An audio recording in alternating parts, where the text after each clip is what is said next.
His job lord stands empty and forlorn.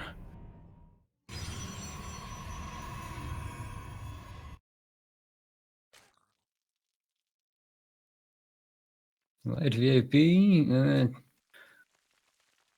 joining up to catch up on some economy.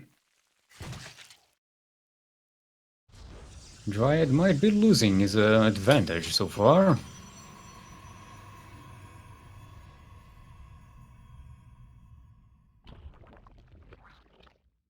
No, he's pushing forward with some more probes, oversaturating his bases.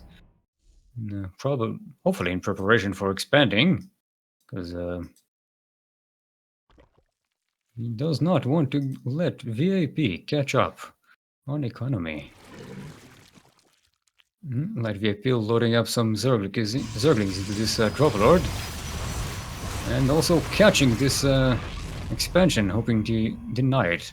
But that will not happen. Dryad cleverly defends his expansion. Dropper with 4 Speedlings.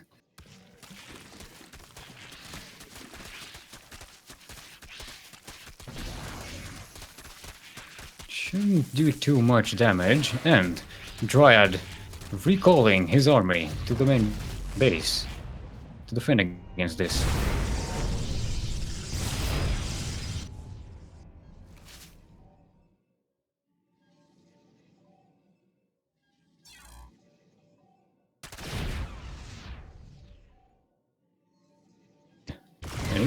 Well, having a bit of a slowdown.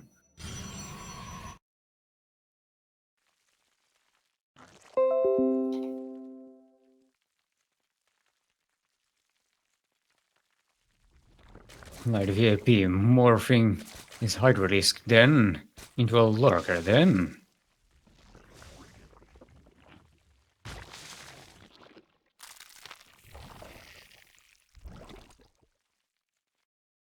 And taking a 4th base.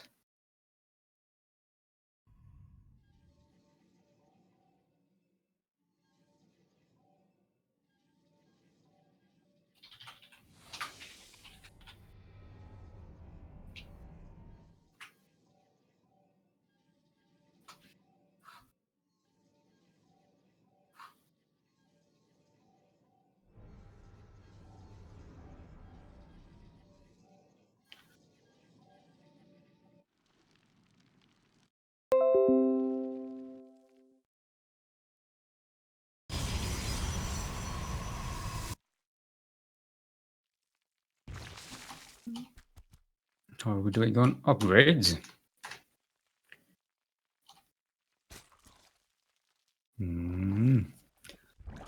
Dryad seem to be going pretty slowly to any damage upgrades, but he is researching Storm at the moment. Sending a whole detachment of Zealots to Arvas, the mineral lines of Light VIP. So far getting 1 Queen and being caught out on creep by Zerglings, getting the surrounds. Hydra's making short spit work. The Zealots in the meantime. A double immortal drop. And they'll be sniping that lurker then.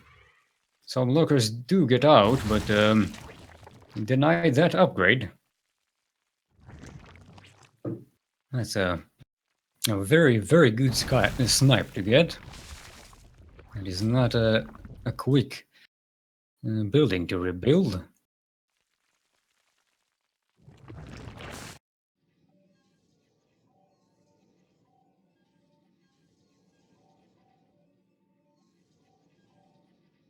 Okay, Light VIP now taking back that economic lead. Although, by now,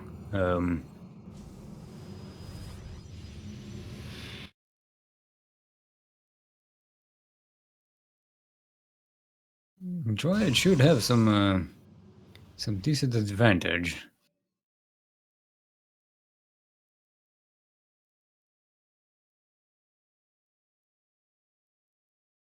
Light VIP getting that second carapace upgrade. Making him a bit more resilient, taking a 5th base. Up in the north. While Dry taking a 4th base.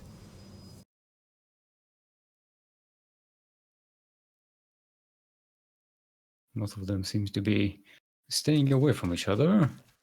And Light VIP moving that big lump of Zerg to the middle of the map.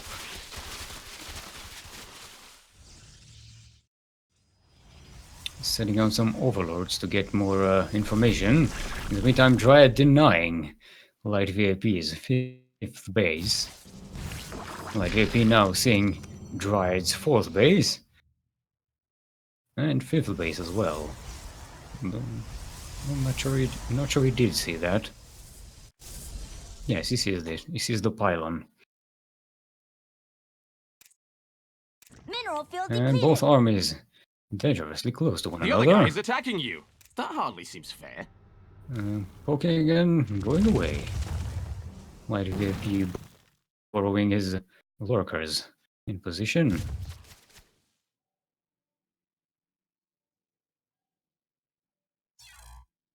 His lurkers were not defended. They were not backed up, and quickly takes care of them. Now bringing in the Protoss Death Ball, accompanied by storms. Light VIP is picking up and running away. Dryad picking up a bit of an army advantage here. Nibbling at the heels of Light VIP's army.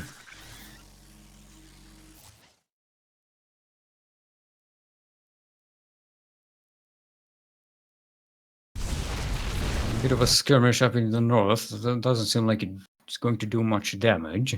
Light VIP sending some roaches to try and catch Dryad off guard. Yes, those storms pushing the Hydras back. It's a bit of an almost pure Hydra army. Very, very damaged by these storms. They still produce a hell of a lot of DPS, so careful with that. Yes, Dryad managing to wipe out Light VIP's army, but remaining with a clump of immortals and some sentries. That's what their name is, sentries. Taking out Light VIP's 5th base yet again. Light VIP forced to remain on 4 bases. While Dryad has his 4th base completely saturated.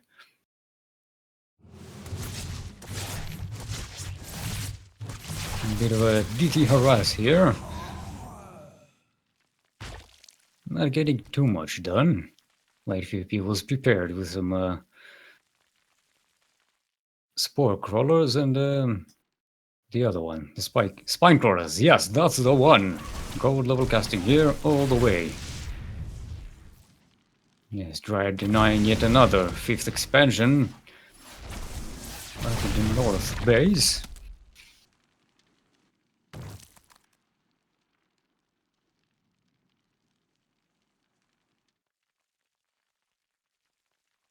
Dryad now with a significant economical lead. 5 Protoss bases against 4 Zerg bases is not a good place to be.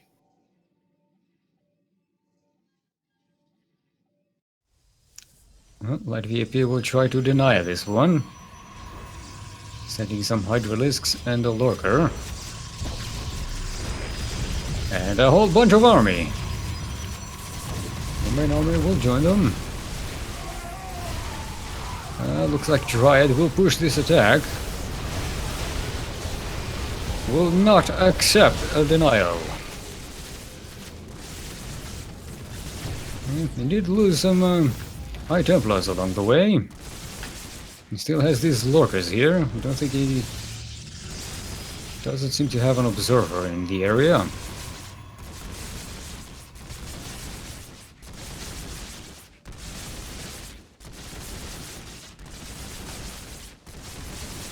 Light VP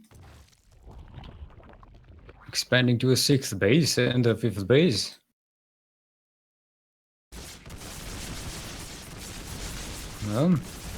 Triad, you wanna take care of this. Bringing in 2 observers. Count them.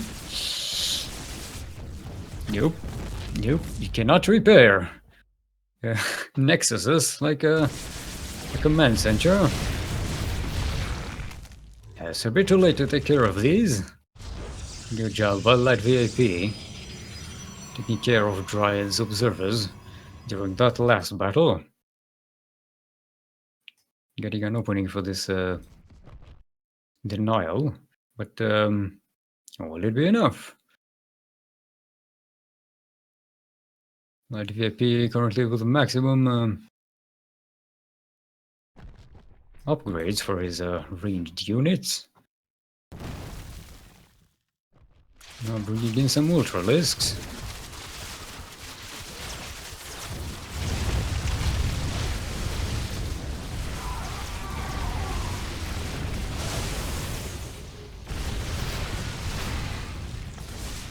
Doing a whole lot.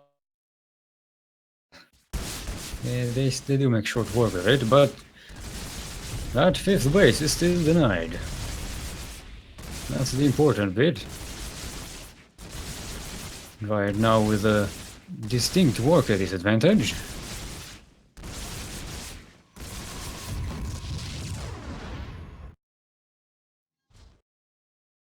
Sending a probe probably to take out this base as a new 5th expansion.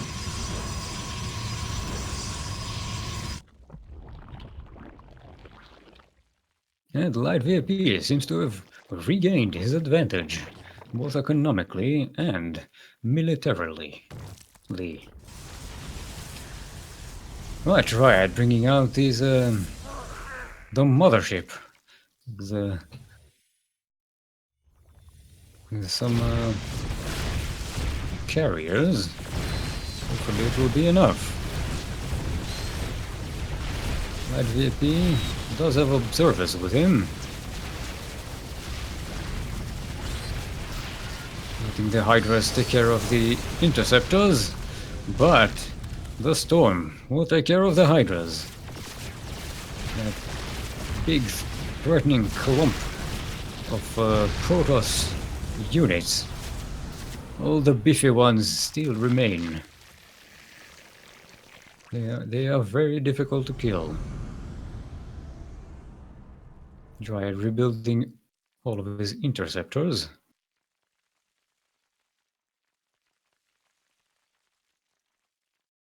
Light VIP probably opting to take care of that 6th and 5th base. 5th or 6th, whichever one you look at it.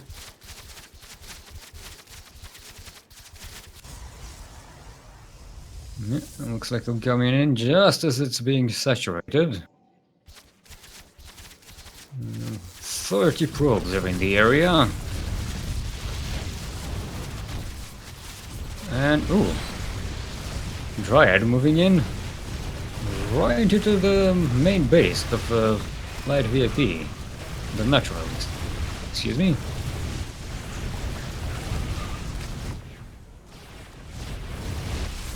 Light VIP moving in on Dryad's 3rd base. Both players taking huge damage.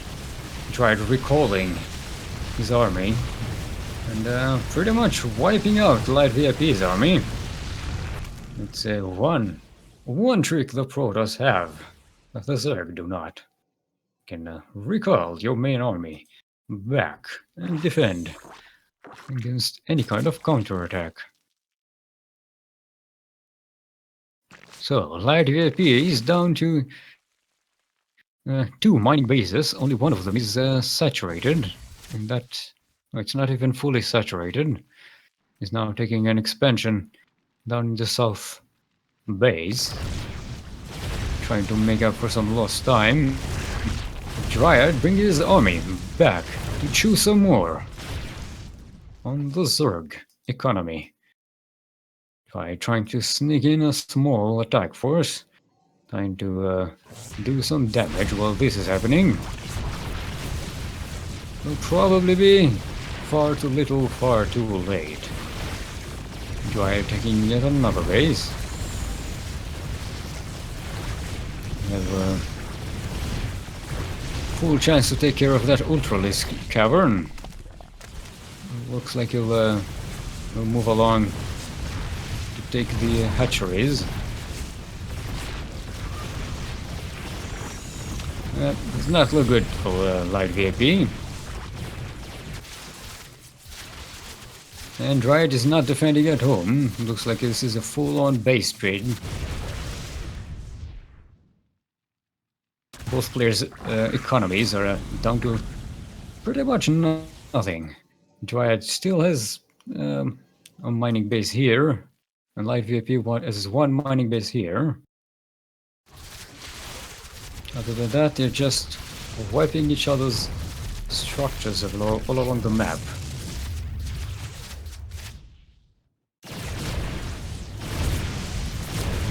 Yes, Dryad splitting up his army, sending up this squadron of building crusher immortals, while the carriers are going back home.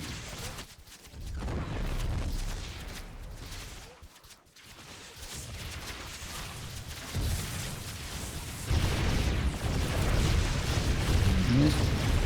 Immortal is taking down that hive. Finally. At Light VAP going after Dryad's last mining base. But Dryad is here to defend this. And Light VAP coming in with a DG, and Dryad wins the first game.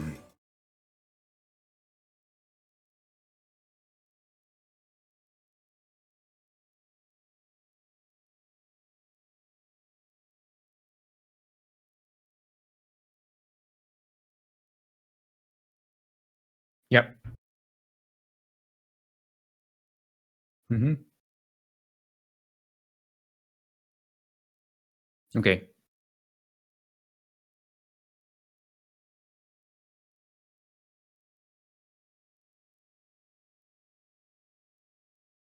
Okay.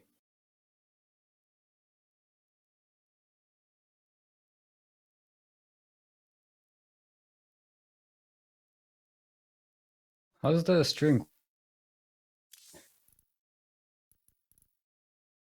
Okay.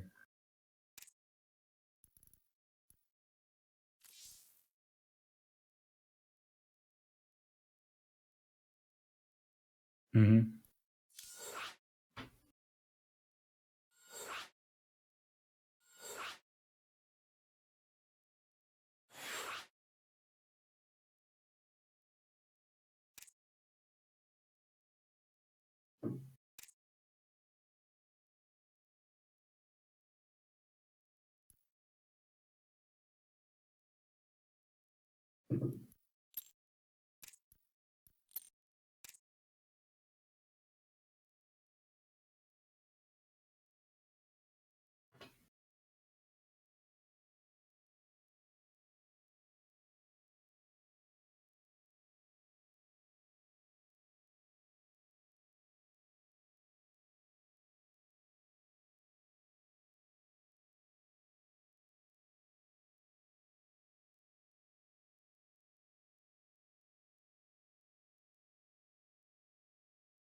And we are going into the second game of Light VAP versus Dryad.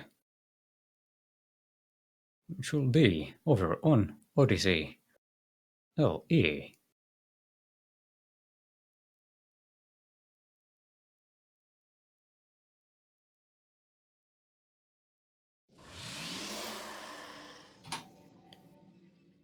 Welcome back to Odyssey LE, where in the northwest, currently up 1 in the series, is our blue Protoss, Dryad. And his opponent, to the southeast, the Red Zerg. It is light VIP.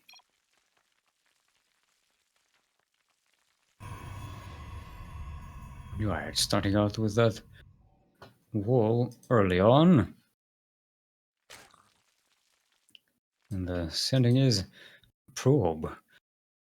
Presumably to do the same kind of shenanigans he did the last game. Light VIP sending a drone scout. And it looks like he sent that drone just that bit early enough to get his hive up and running before Dryad's probe can do his thing.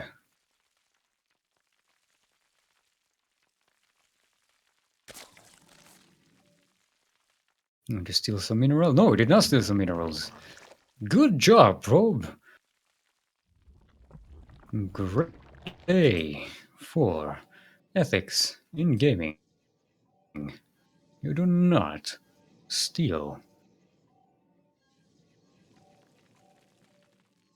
Light VIP will get away with stealing those minerals. Those precious, precious minerals. No. Both opponents expanding into their... Both of them know what the other one is doing. No one expecting any kind of early shenanigans.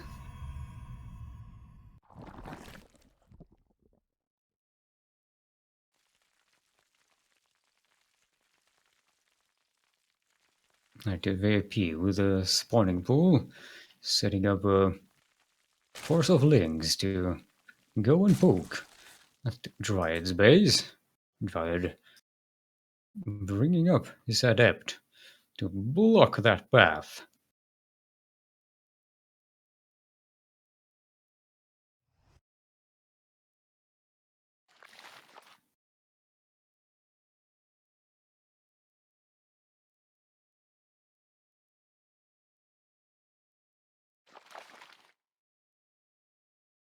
How's that wall doing? It is complete.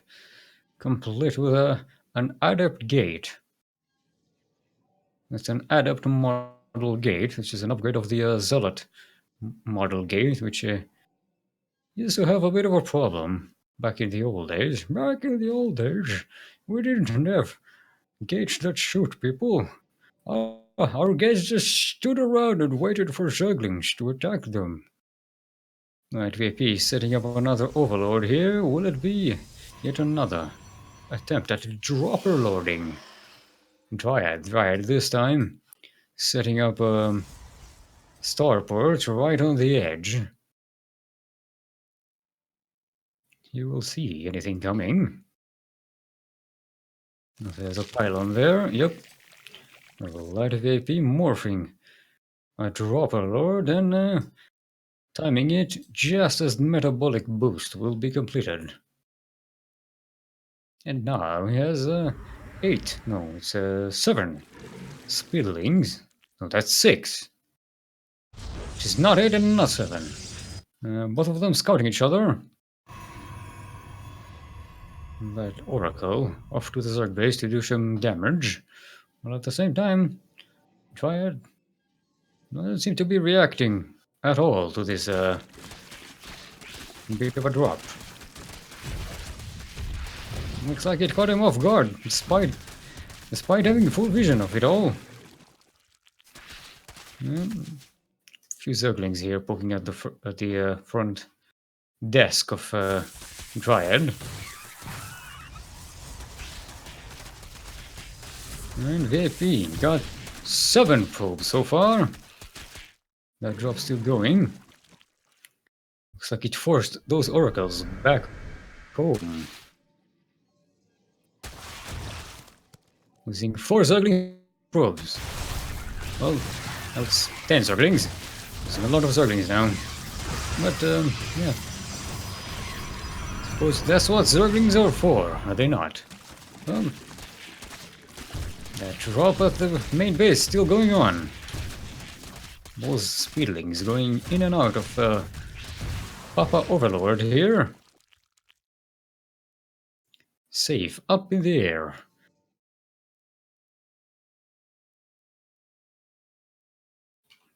So far, 13 probes lost for Dryad, while Light VIP losing 27 Zerglings. And still, Dryad having a 10 worker lead up on Light VIP. Light VIP still on 2 bases. Now bringing out a Phoenix to take care of that pesky Dropper Lord.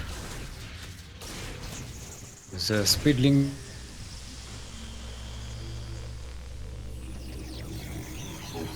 Yes, that's 15 probes lost. Fire attack.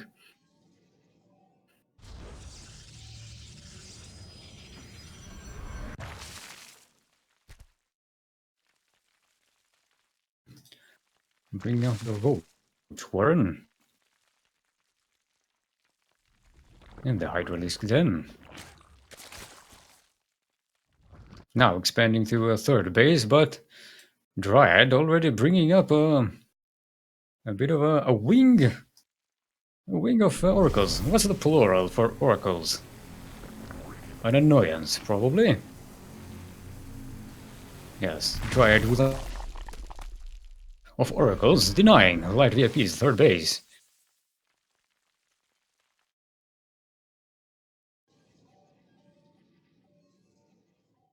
Looks like Dryad is preparing to take his own 3rd base. Yep.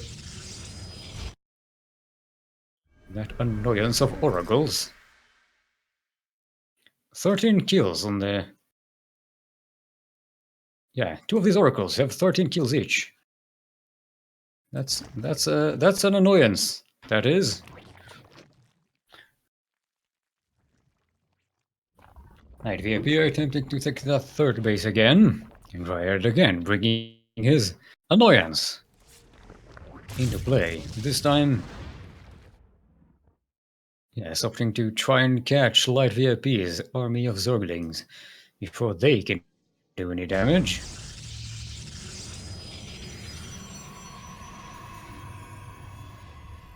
Home.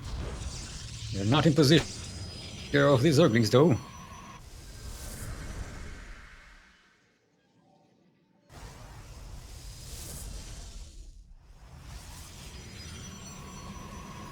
And we have movement. Light VIP bringing Zerglings and Roaches to deny this 3rd expansion from Dryad. Cleverly waiting for it to finish before attacking. So they obviously get that denial without cancel. But he did lose this entire army for it. Let's see if it was worth it, if you can arrange for there to be enough at home. No, looks like Dryad will not be taking advantage of that lost army. VIP now prepare Hydras to deal with the... Now, this is more than just an annoyance. This is a danger. A danger of oracles running around in the skies.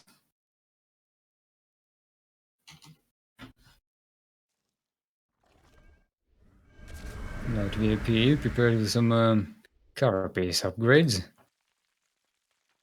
And getting his melee upgrade.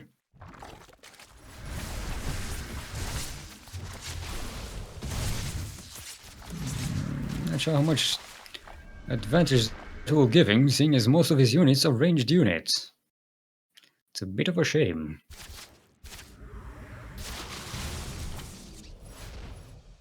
Looks like these Hydras and Roaches are not enough to drive Dryad away.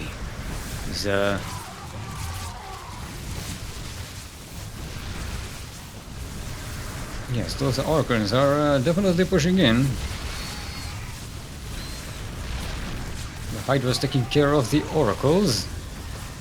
All the Oracles are gone. And looks like Dryad will be losing his entire army here. Not a good idea against the Zerg. And Light VIP quickly moving in. Nope, he's not working. He's clumping up yet again.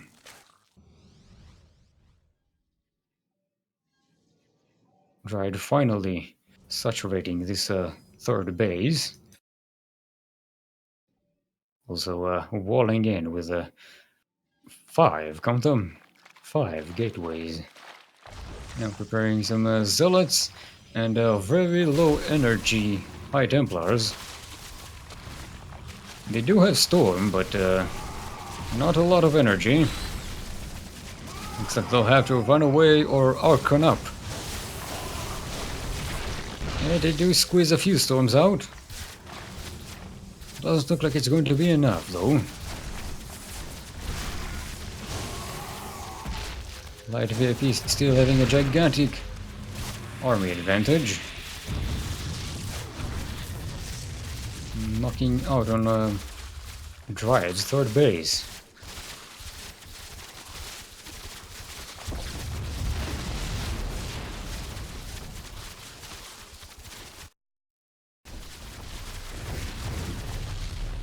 Yes, Dryad evacuating his probes from here.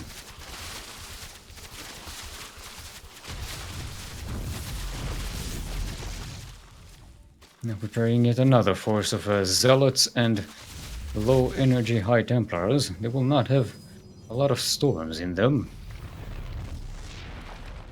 Yes, Light VIP wiping out that base completely. That's 5 gateways and a nexus. And 2 armies clashing. Those storms definitely doing a bit of a number on these Hydras, and looks like he has enough to push them back. Light VP sending a link run by to this location, finding nothing there.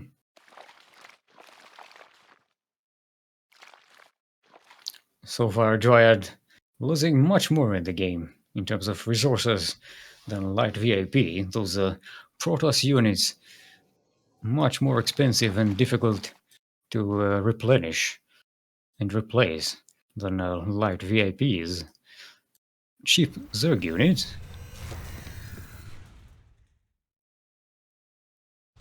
And yes, Light VIP preparing another assault on Dryad's third expansion. Looks like he's not going to wait for it to finish, he'll just jump right on it.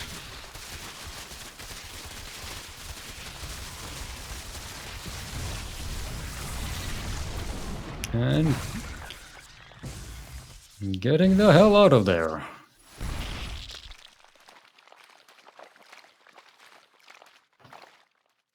Yeah, it's a good denial. Take the base, get out. Light VP so far not doesn't seem to be expanding. We'll regret it soon enough. His first base, the main base, and the natural expansion almost mined out.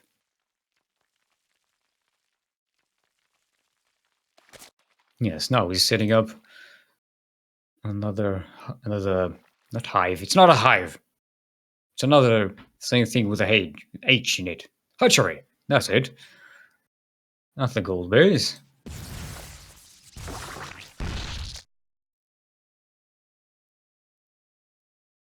Dryad will also set up at the gold base. Quickly scouted by the Light VIP. And looks like he's quick to move there. And also Dryad will be sending an army to intercept these forces. I'm not entirely sure that is a good idea.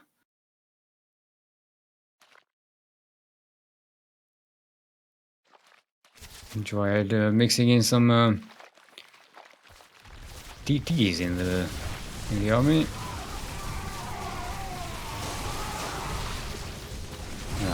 These High Templars have plenty of storms in them, but they do lose all of their light infantry backup. It's not good. Send them one-on-one against Roaches and Hydras. And Light VIP takes game number 2.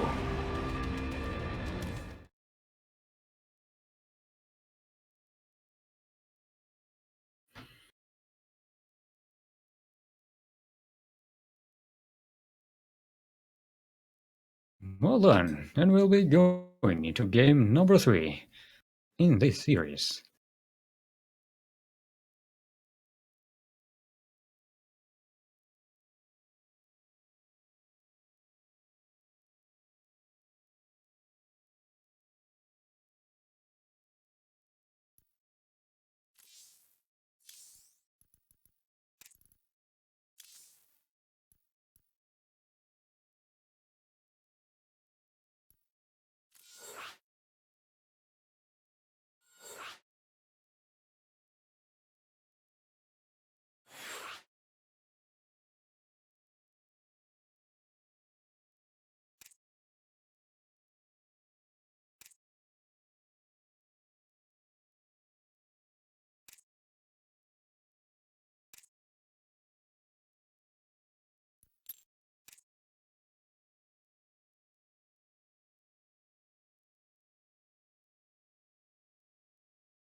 And we are number 3 between Light VIP and Dryad on Ascension to Ire LE.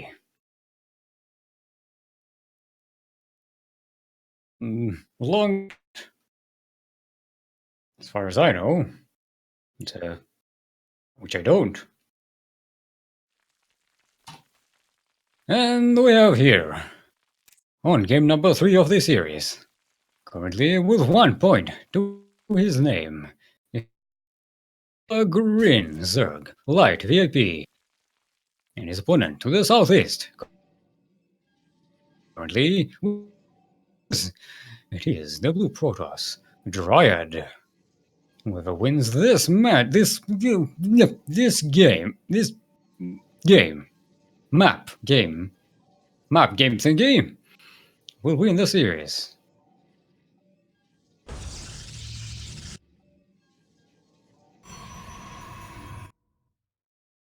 Dryad sending that probe early again.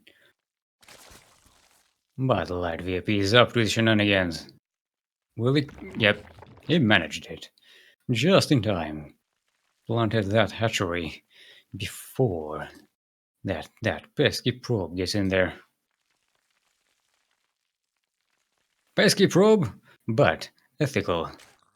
Does not steal resources from hard-working drones. Will that drone, Light VIP's drone that is, return the favor?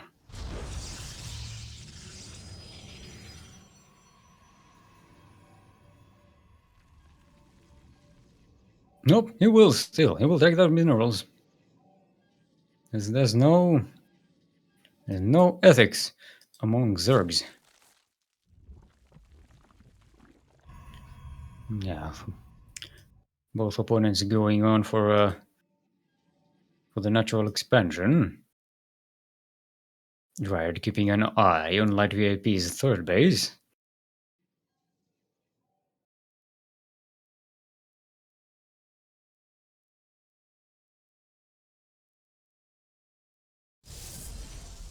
Nothing too much out of the usual so far.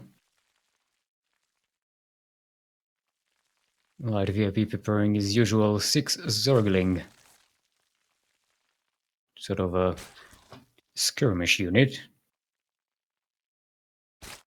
Sending it to try and Get some damage done upon Dryad's base. Dryad preparing. Oh, he's walling off with the pylon. Is that? No, that's not a full wall off. My bad, my bad. I thought for a second it was completely walling off. It would not make sense. No, he has an adept. As a door person.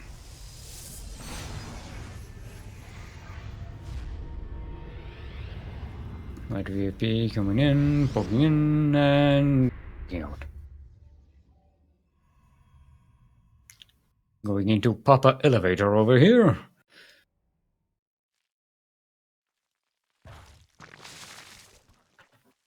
Yes.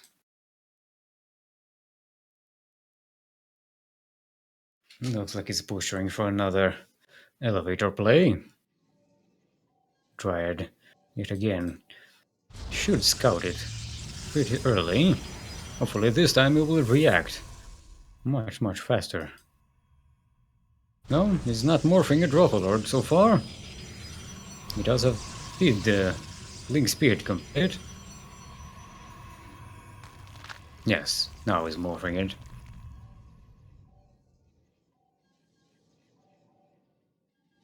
Let's see what kind of upgrades Dryad will be getting here. Oh, he's going for a Twilight thingy. Dark Shrine, not Twilight. That's not. This is Twilight Council. This is a Dark Shrine. Get your act together, Steelmold. Alright, VIP preparing a drop, probably with a simultaneous poke at the front desk. Let's see how that goes. Dryad not responding so far, now just moving his probes. Overcharging that pylon, and Light VIP sending all of his Zerglings back into Papa Lord. The poke at the front gate did not go too well either.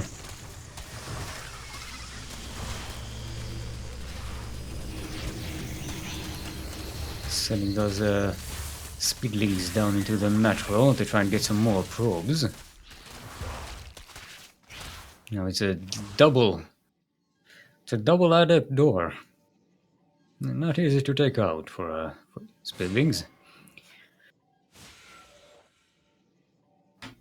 Let's see what damage was done here. 15 Zerglings against 4 probes and 1 adept. Kind of an equal trade, especially considered Dryad seems to be constantly up on workers compared to Light VIP at this stage of the game.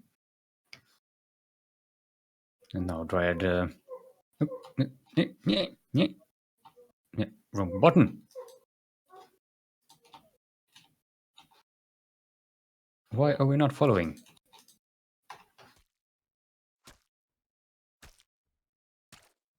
There we are. My bad.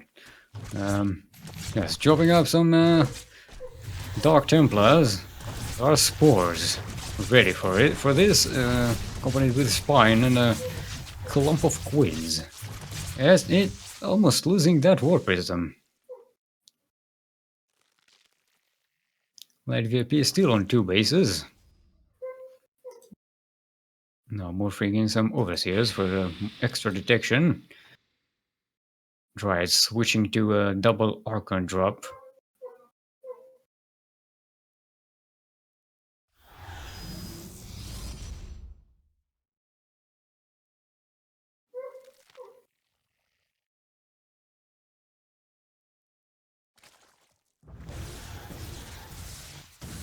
Yep. That double blue Protoss balls drop exposed. Don't let your blue Protoss balls get exposed too early. That is not a good idea. Seems to be... Did not get any drones in this. We do some Zergling damage. And, well, they did divert a lot of these drones away from mining. Oh, it's a double one. My bad for not noticing. Sorry, I should have thought about it. Still, 3 drones lost in this entire endeavor. Not too much damage, although the fact that Light VIP is still on 2 bases is putting him very much behind, despite not losing much to those drops.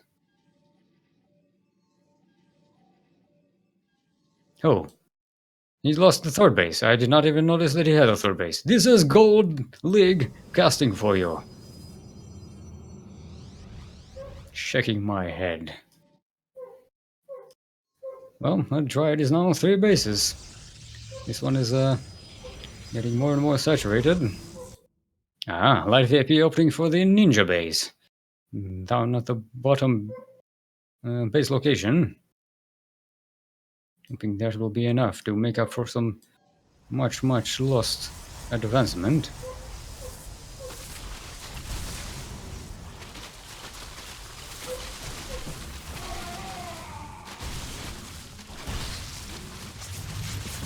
Now we have both of them poking at each other. Dryad with another double Archon drop. Seems to have lost his warp prisms. No, one of them. And Light VIP getting his Hydras and Roaches all the way into Dryad's 3rd base. At the same time, Dryad is sticking his blue Protoss balls right here. Light VIP is natural. They're still there. No, they're not there. They are gone. No, they are there. Sorry, I was looking at chat for a second. For some reason.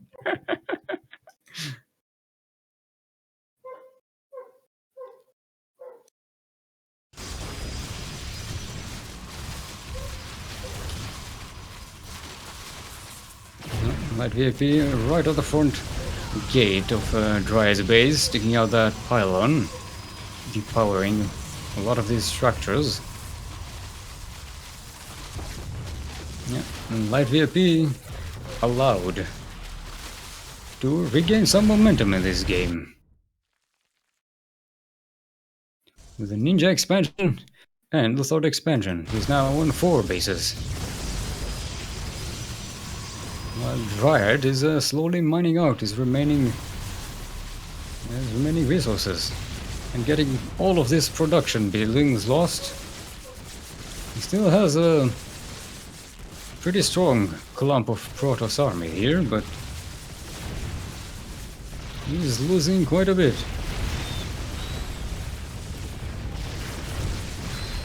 Might be jumping on top of this, hoping to get some... Nope. Realizes he won't be able to take that, and walks away.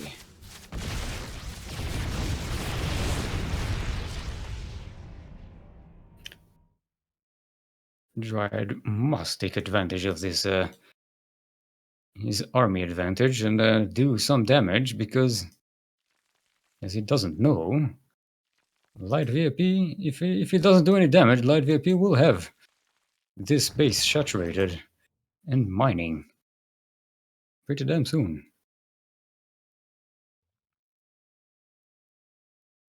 Cannot be allowed to regain that economic advantage. He's taking the 3rd base.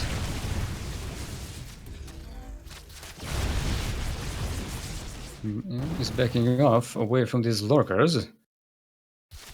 There's no detection with him.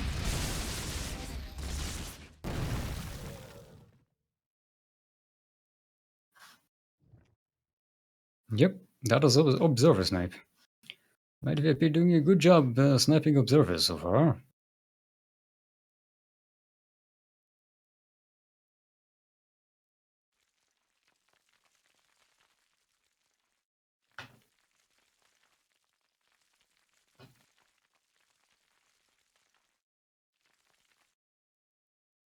Dryad probably thinks that Light VIP is stuck on 2 bases, but still unaware.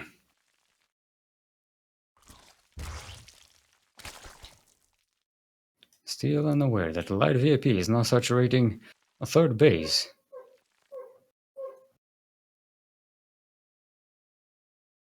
No, Dryad still has the army advantage here. A big clump of Protoss. If Light VIP can somehow trade well in this fight, keep trading well, that advantage will be utilized.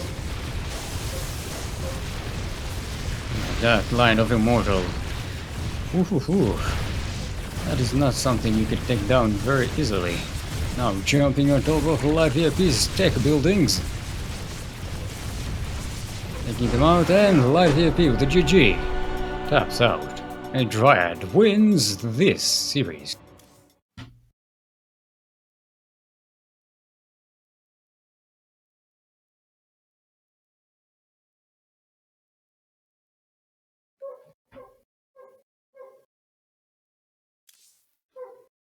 Let's take a look at this at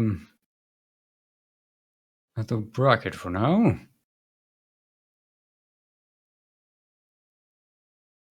Yes, we have Kashim winning 2-1 against Protivist. Now going up against Lubia in the 2nd round. And whoever wins there will be up against Dryad in the 3rd round, in the semifinals. Down in the losers bracket, Quiet wins over Yakuzaku and moves on to face. He will be facing either Lumia or Kashim, whoever drops out of there.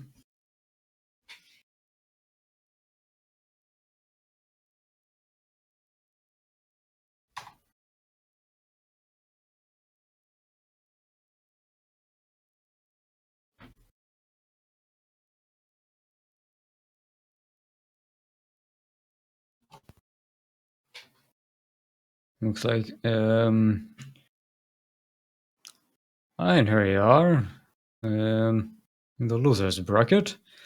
Wins 2-0 over Supportivist, and will be facing Light VIP in that losers bracket match.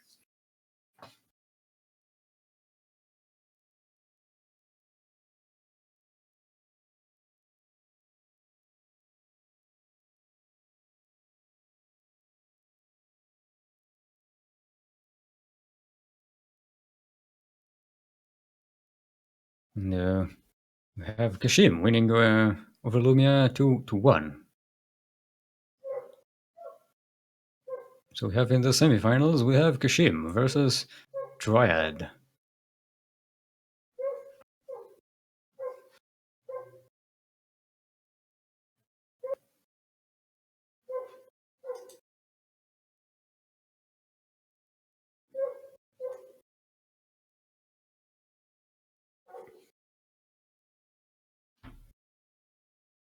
We're just setting up for the next game, looking to see which one we're going to cast.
Yes, we are going to cast now.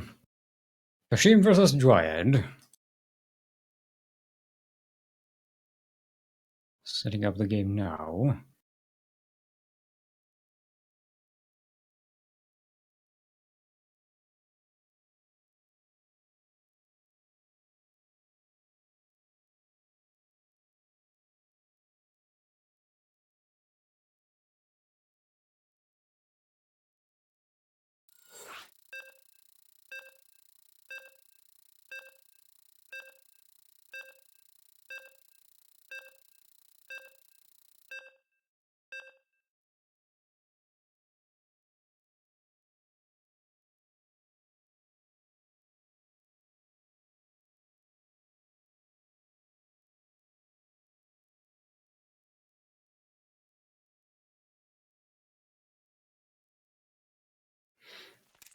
Yes, down in the southwest of Mech Depot, LE, we have our Red Zerg, Keisha Grey, otherwise known as Kashim.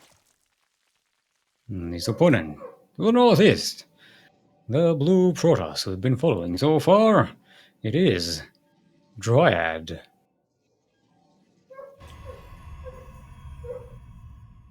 Looking for another PVZ or ZVP, depending on your tastes.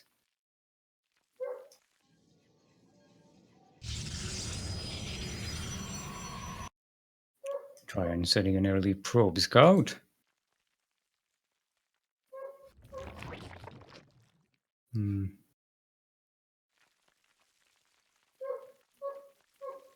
Kashim opting to not send any drones out to scout and just utilize them for what they were made for, making money.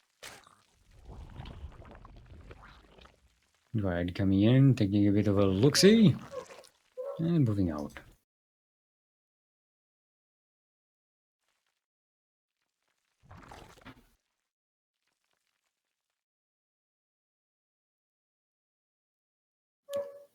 Kashim checking for any proxy tomfoolery.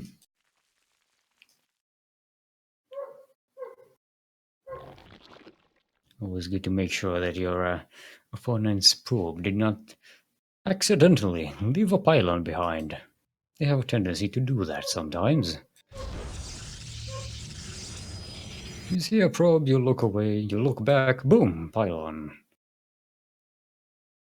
Very, very nasty business.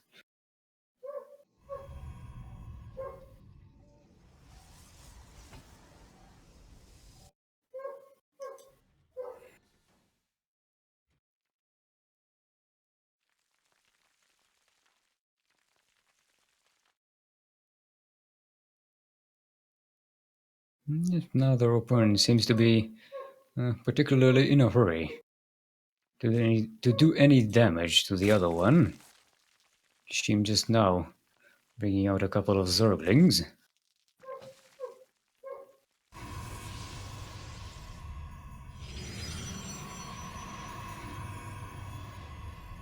Dryad already preparing that solid wall off with a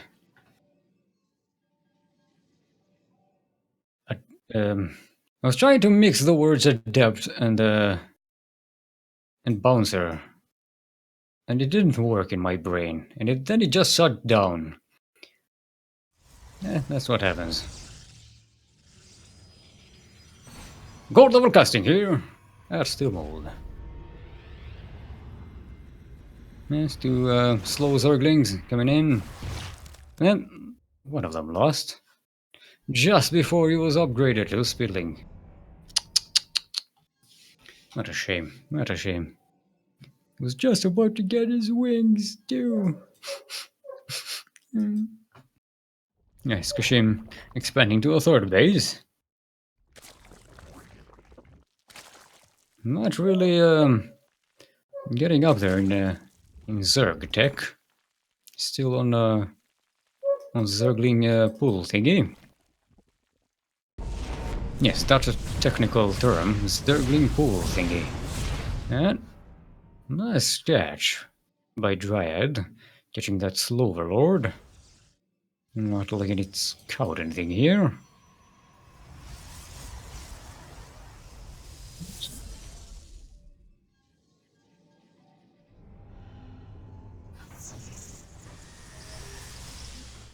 Looks like a Dryad will be leaning on this Adept tech.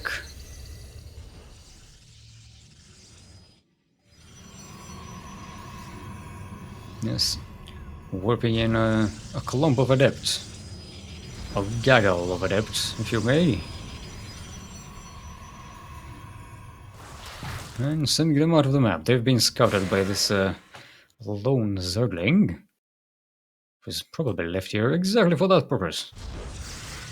And now, Dryad going in for a third base. She's sending an Overseer up to scout on what the Protoss is doing. Now is a Roach Ward ready with a couple of Roaches in the mix with these Zerglings to catch these Adepts, and this gets this around. They warp out, but they warp straight into another surround. And now with a bit of help from the Queen, only one Adept gets out alive.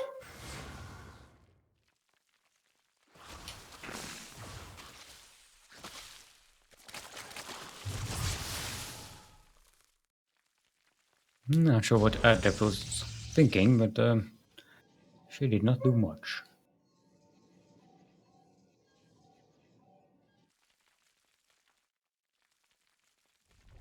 Now I'm offering in a Hydralisk then.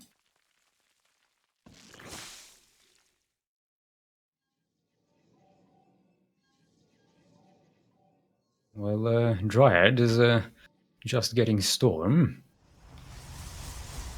And building up with a double Robo.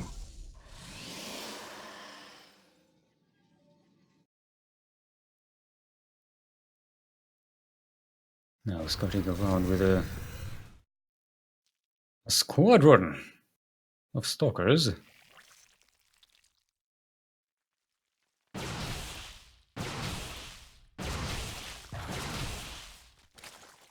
Getting a free Overlord. That's a nice mill to start your day.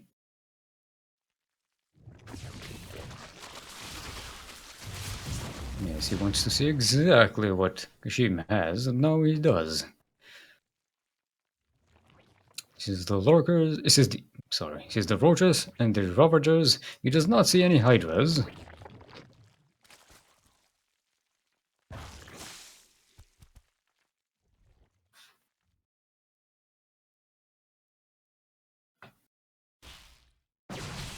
Nice, catching up some vision out on the map.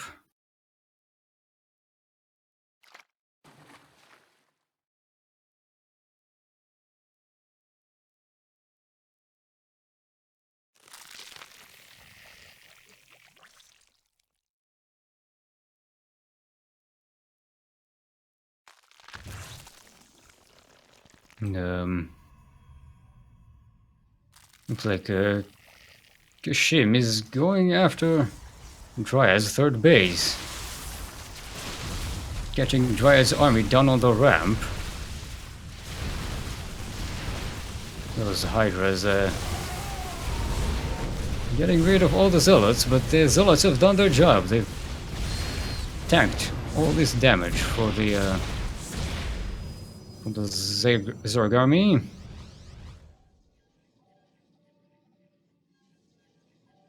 Yes, Dryad is very, his army is very down on numbers. Now bringing in a couple more Immortals. But they have no backup, and Immortals against Hydras with no backup is not a good situation to be in. They're very powerful units, but they need that backup. Although they are keeping Kashim's army busy. not letting it do much damage.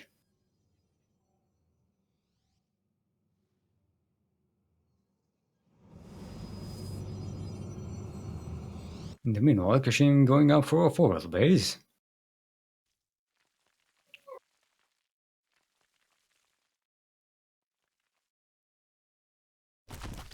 Now Kashim posturing to take another stab at Dryad's third base. Will accidentally probably get the denial on that fourth base. Not sure if he knew it was coming. Okay, he definitely wants to camp this location. Make sure this clump of Protoss doesn't get any mortal reinforcement, ground reinforcements at least, from the main base. Those storms, boy, those storms. Eeh. Yes, with a handful of storms, that Zerg army is smashed.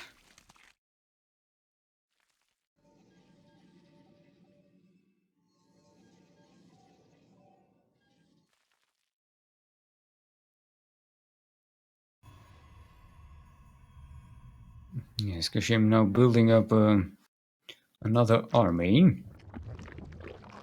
Why are we not seeing the upgrades? Yes, there we are.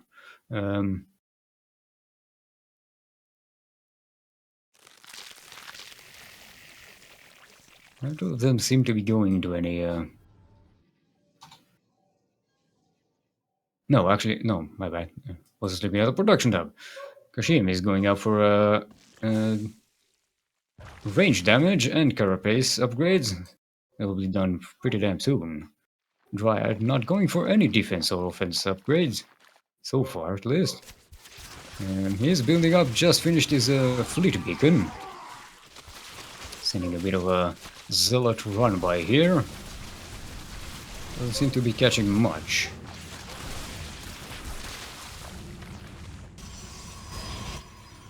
Dryad double expanding here. Now going to be on 5 bases soon. Probably expecting to lose one of these soon enough.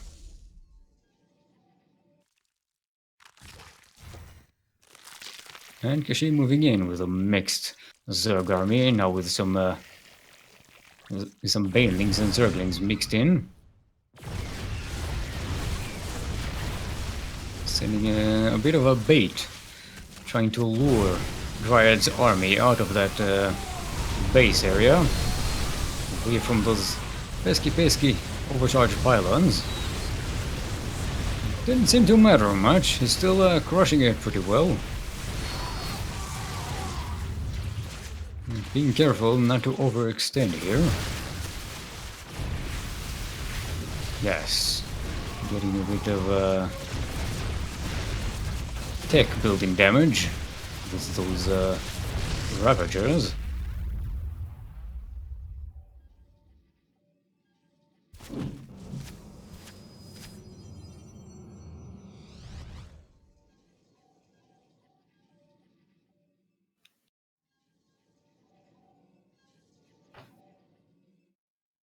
Yes, Kashim moving in for another assault at the third of Dryad's expansions.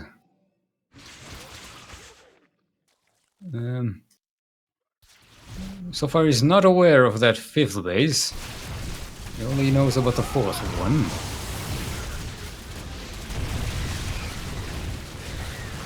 Yes, Dryad now bringing in these carriers into the fight.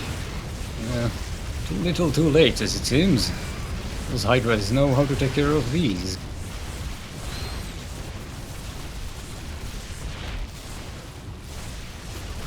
Yes, and Dryad's army is in dire need of replenishment. Despite having all those bases, cannot seem to be producing enough.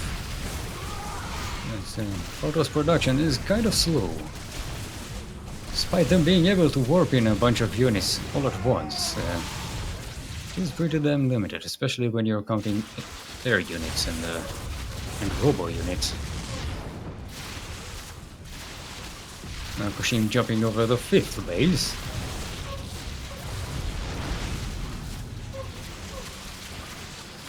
Still unaware of that other base in the north over there, which is has been fully saturated for quite some time.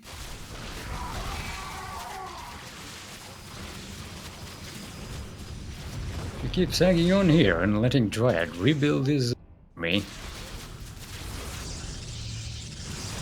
Might find it a bit of a surprise. And looks like he's now aware of it. Yes. We'll have to jump on this right quick. No, you have to turn back.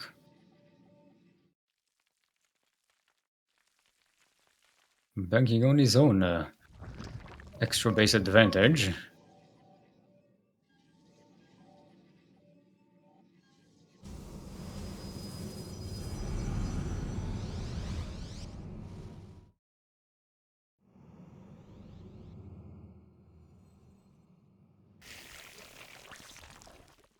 Yes, just in bringing back his army all the way in. Setting up some infestors. Trying to gather up some energy. Take that clump of Protoss by surprise with some fungals and such. Perhaps an abductor too.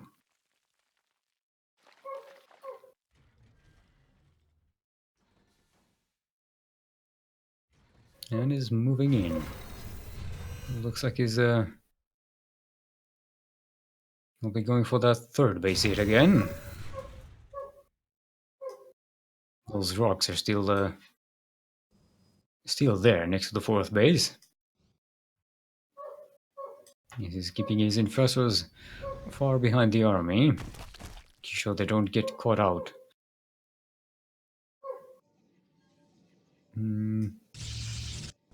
Right, his army clumped in the middle of all these bases, just waiting for the next hit to come from Kashim, and there it is. Kashim poking in, trying to bait that Protoss army in closer, getting next to these infestors, but yes, that feedback, very clever feedback by Dryad, getting most of the energy from these infestors out of the play, and using storms to range out these hydras. Now bringing a mothership, a full-on mothership.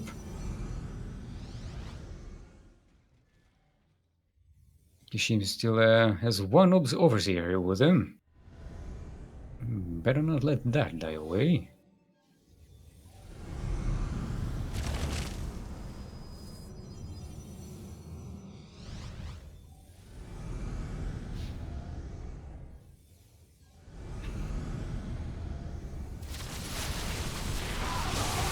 That's not Dryad moving out towards Kashim's army, taking it by surprise with the... Yep. Taking a whole clump of Zergs out of the world of the living. Now they are pretty much equal on army supply.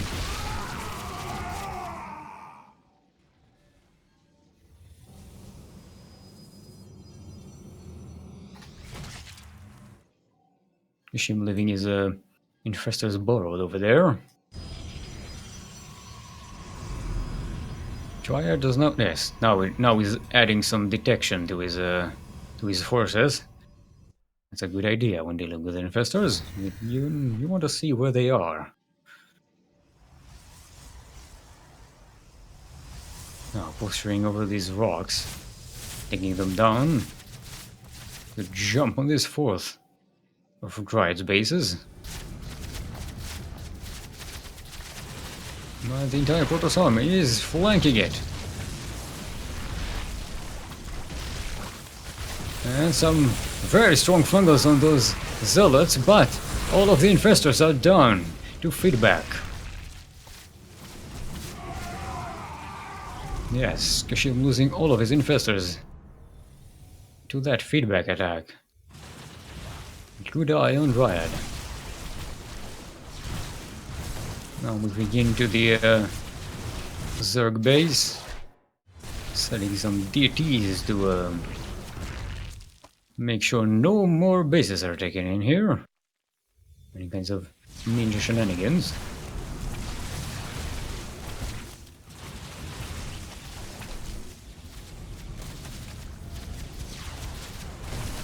Kashim clumping his army over here in the center.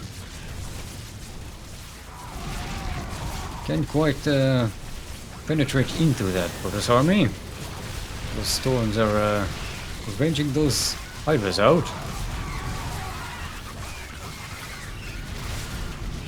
Well, Dryad still has half of his interceptors still alive and working. Trying to snipe this hatchery, but he will recall out. Not wanting to go against these highly upgraded hydras, which are now on 3-3. Against the one air army attack upgrade of Dryad.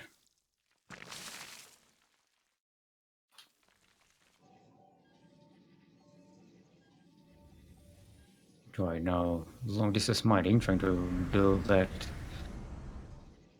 fifth base, fourth base. This one the fifth, this one is the fourth. In the meantime, Kashim finishing this hatchery in the northwest, taking out his base.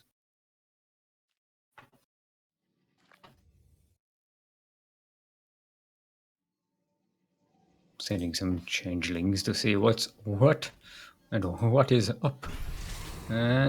Dryad marking those hydras with an oracle, nearly losing the oracle away. Kashim denying the fourth base. Right in the meantime, taking another fifth base over here.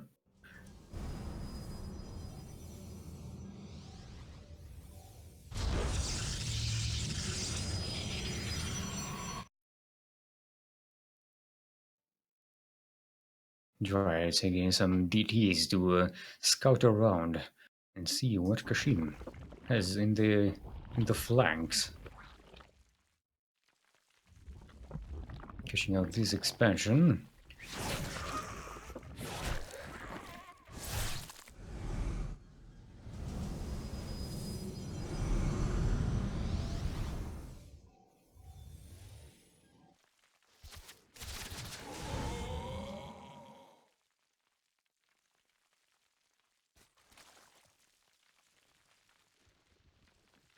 Kashim rebuilding his infestor. What's the plural for infestors then? A goo factory? Yes, a goo factory.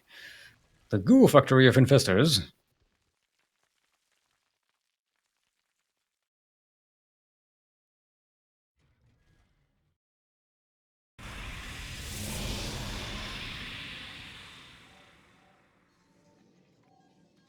I think Kashim up to 200 supply now. Dryad very slowly catching up on upgrade. Still way behind.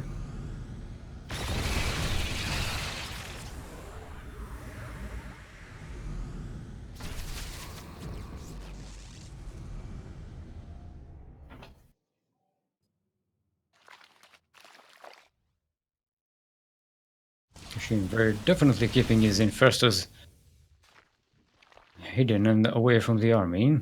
Doesn't want them discovered too early. And now fungling the Protoss army and abducting the mothership and the and these carriers. But the feedbacks are too strong. And the goo factory is almost entirely destroyed. Only one infestor remaining. Definitely not a plural of infestors.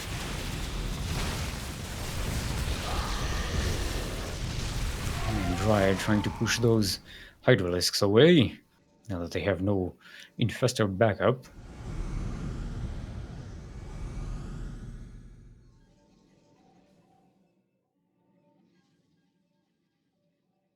Kashim making 11 infestors now. And some corruptors. Some more corruptors, I should say.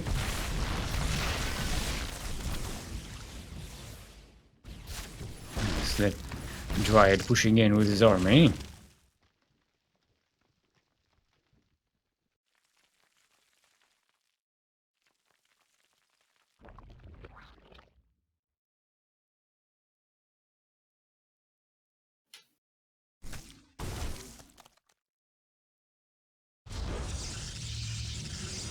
Yes, both opponents building up more and more expansions on the map. Trying to get what empty bases are left. And now there are no more empty bases. All the bases are taken.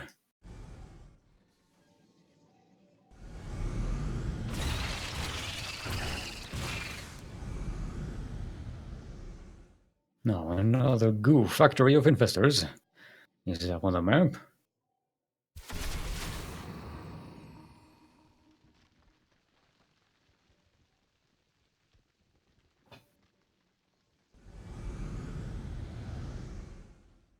Still had some of these infestors marked by that oracle. Yeah, looks like Dryad is moving his entire clump, and the two armies are clashing. There are the feedbacks, taking a lot of these infestors out of the equation.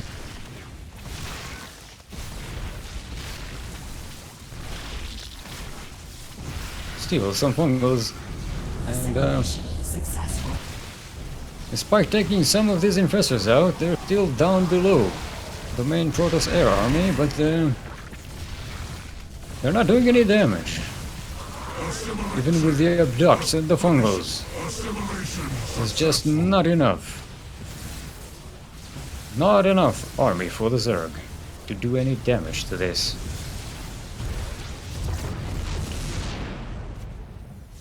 Despite being stuck without detection, these infestors are still not doing their job. They did catch the mothership core. The mothership, not the core. Yeah, it does have an oracle here, but it doesn't have enough energy to do any revelations. These infestors, they're still alive, but they are low on energy, so you can't really do much against this clump of carriers. Yeah, trying to need some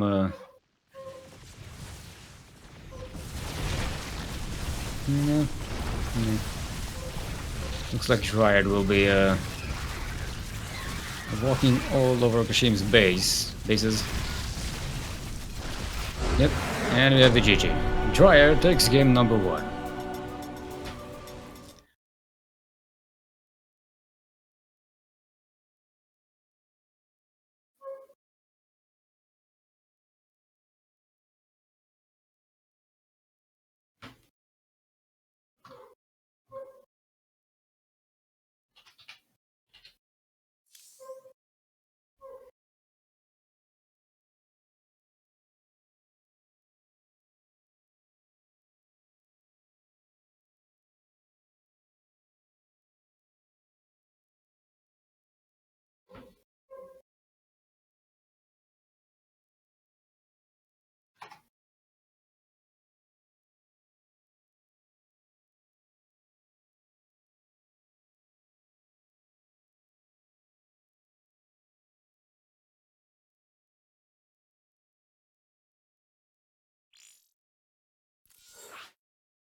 And we are going to game number 2 of Dryad versus Kashim, otherwise known as King Grey.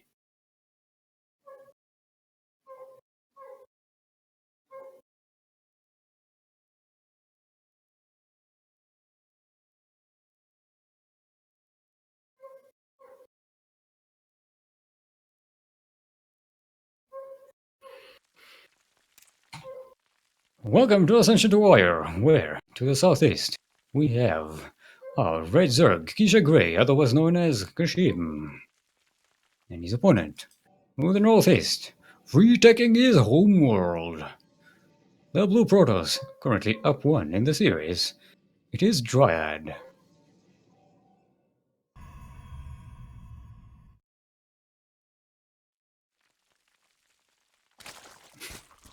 Otherwise known as BleuSitri, by the way. That's Dryad. If I say too many otherwise knowns, people might think I'm actually joking. As, you know, I can do it all day. And this probe, otherwise known as coming into the Zerg base, trying to scout what's going on. Yes, it's still that ethical Dryad probe. It does not steal minerals.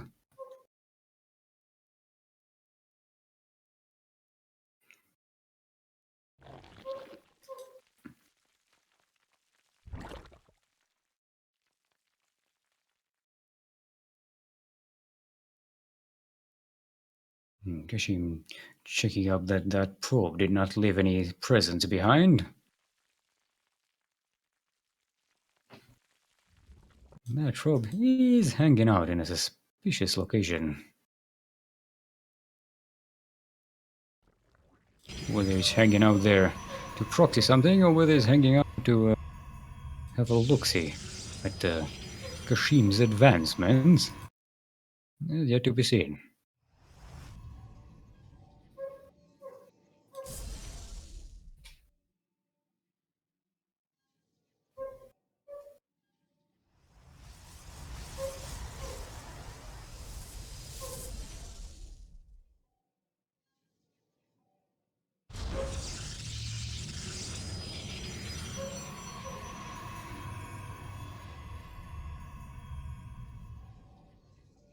I tried building a Twilight Council. Let's see if he goes for any shenanigans. Maybe a bit of a Dark Templar proxy.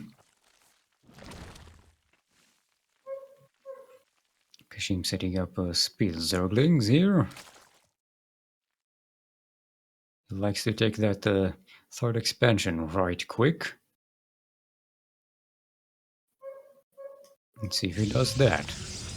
And yes, we have a Dog Shrine coming up in a proxy location for Dryad. Kashim usually likes to play greedy. Now building up some Zerglings this time, before expanding with third base. Going over here to poke at the front desk of Dryad's Corporation.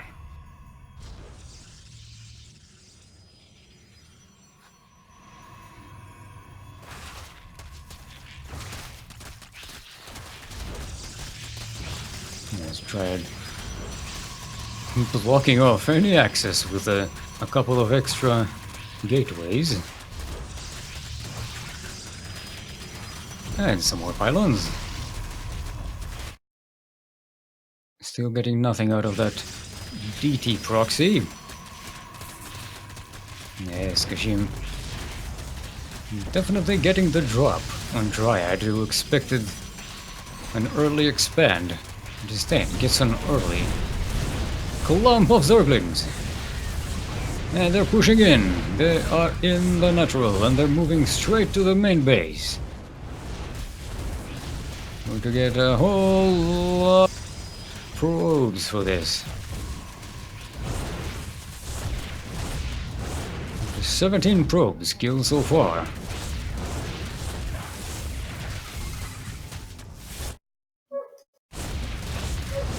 Dryad building some DTs at home. Still cannot warp them in. And we're down to 32 workers killed. It's down to 2 probes existing. One of them is all the way on the other side. Yep. Does not look good for Dryad.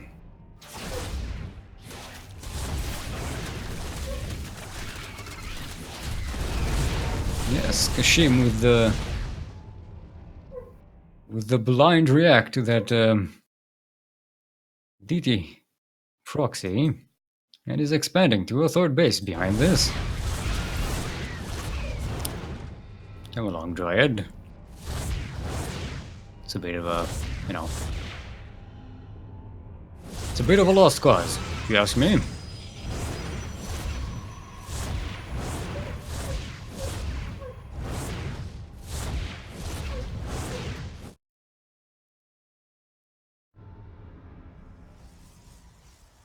No, Dryad wants to stay in the game and keep fighting till the last. Is now 5 workers on 33 against Zerg with 3 bases.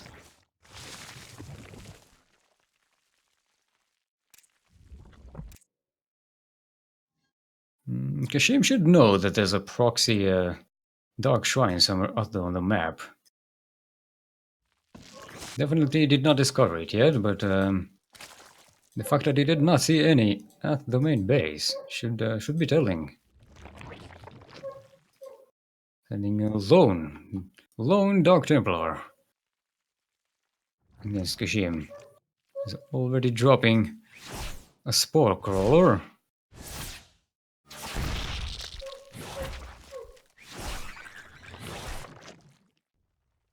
Now surrounding that. No, should have surrounded that Spore Crawler probably. Yeah. Kashim taking it patiently, letting the DT slowly take out Zerglings, which are easily replaceable. Now morphing in an Overseer, and this tomfoolery should be over.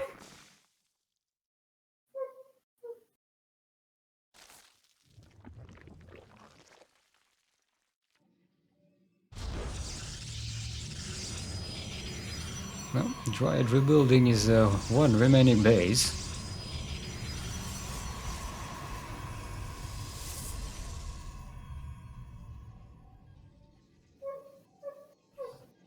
So far, Dryad has one.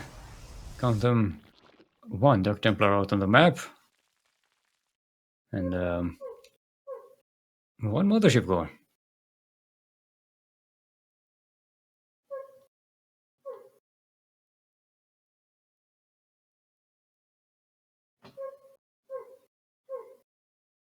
Let's see what he does with it. Kashim behind us taking a 4th base. And why not? Dryad is absolutely nothing. You could take 5 more bases and the.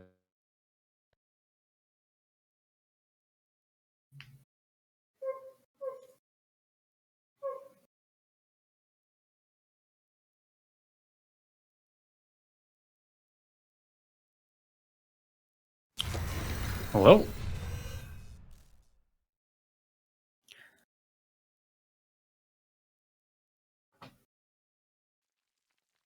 Kashim, are you going to stop playing with your food? At some point. Now, finally dropping on this, descending upon this proxy.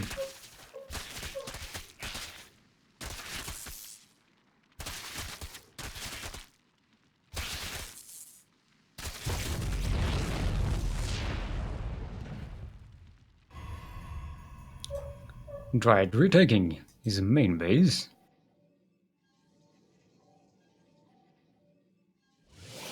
So far, building nothing in terms of army. He's rebuilding his economy.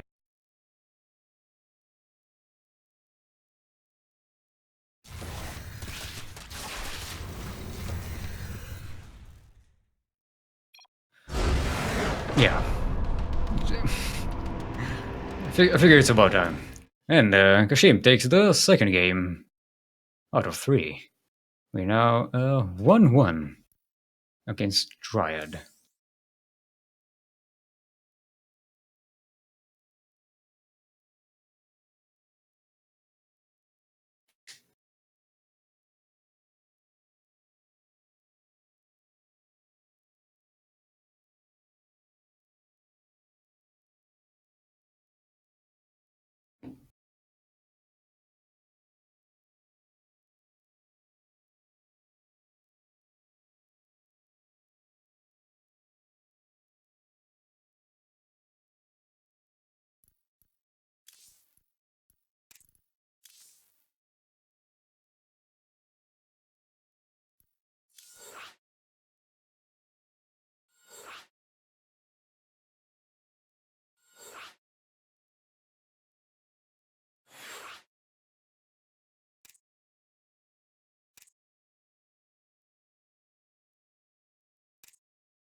Yes, we're now going into game number between Dryad and Kashim, otherwise known as Geisha Grey.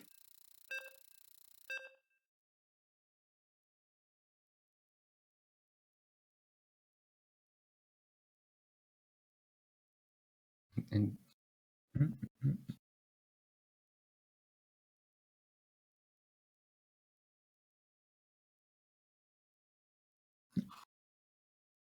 open, yes, thank you. Sorry, talking to my computer. And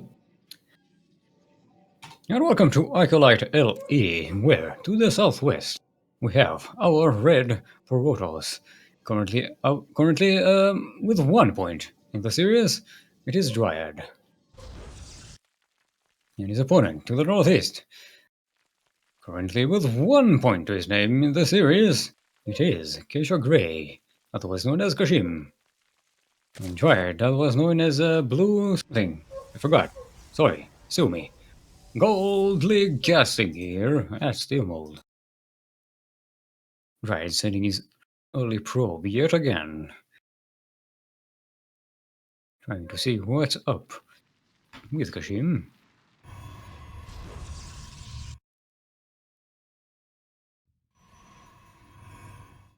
Walling off at his main base. Kashim opting to expand into his, not into his natural, but into his third base position.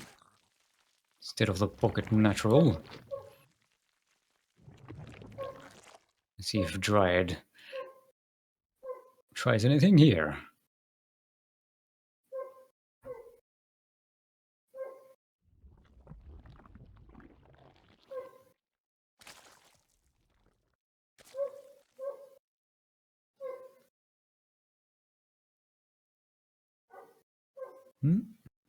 No, he does not seem to be inclined to do any proxies in Kashim's base.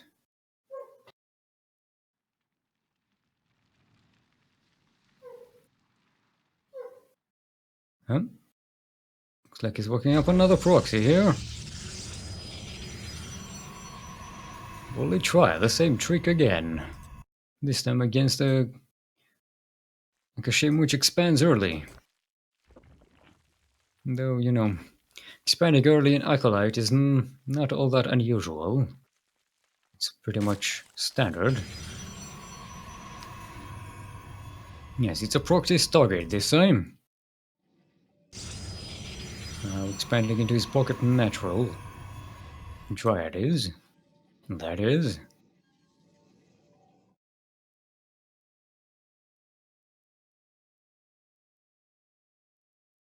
No one asked your opinion. I was looking that well over there, by the way. Yes, you may find me Okay, okay, quiet there. Trying to do a professional cast here. Kashim sending a couple of nearly speedlings. They're about to get speed.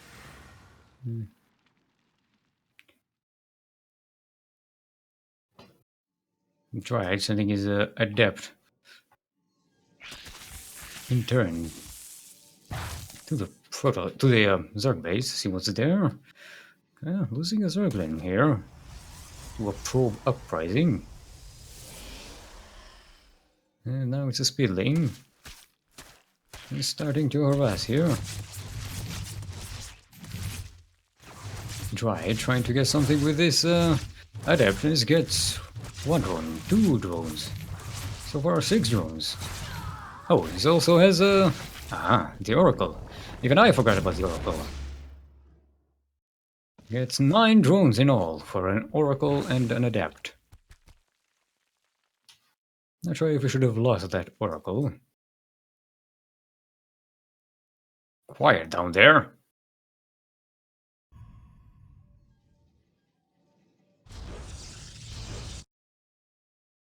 Everyone's a critic.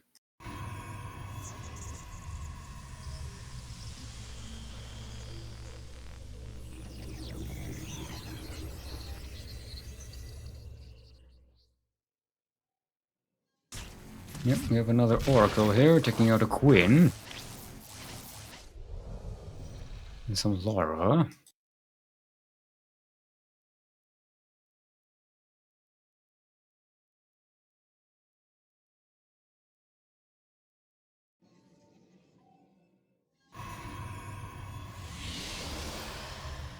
Triad, setting up a double Robo Immortal production. Kashim setting up some spores in his bases. Having enough of this Oracle shenanigans.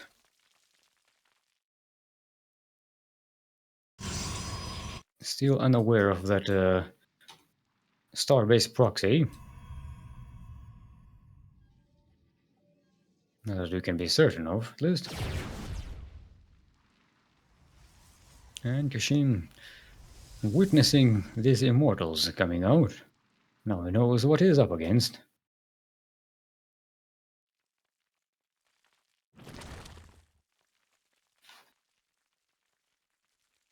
Yep, and we have a Nidus coming in.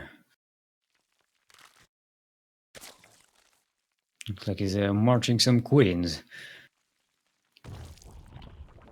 Try and get Triad unawares.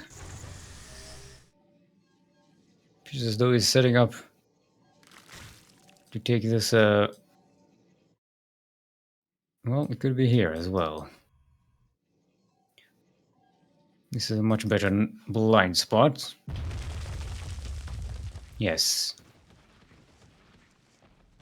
He's setting up in Dryad's blind spot here. And it's detected. Yes, now he knows about it, is converging on the location and taking it out right quick. And there's another one coming right in. Dryad, pay attention, and he's bringing this Oracle shit. He's ready for it yet again. No, this time he'll let it finish. Letting those queens come out. And a whole bunch of roaches. Those immortals are pretty good at taking care of those, but now they're out of any backup. And they took out the Nidus, and Dryad wins the day and the series.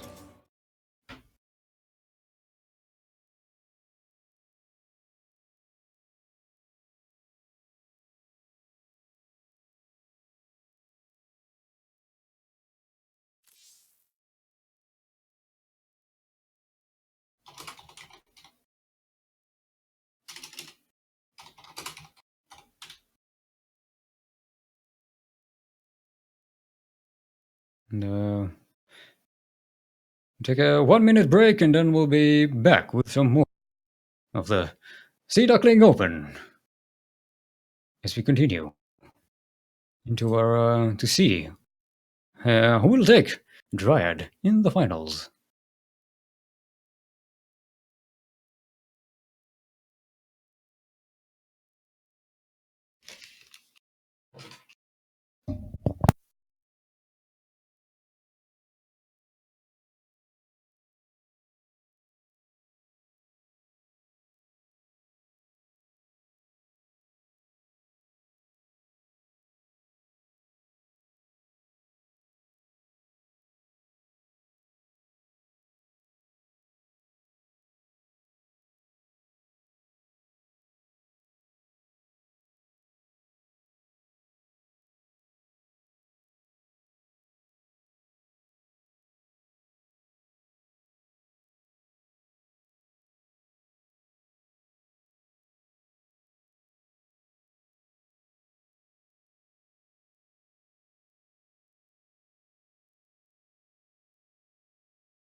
All right, let's take a look at this bracket so far. Now I have Light VIP versus Quiet. Is it ongoing now or started? Or are we casting it? Sorry. Okay.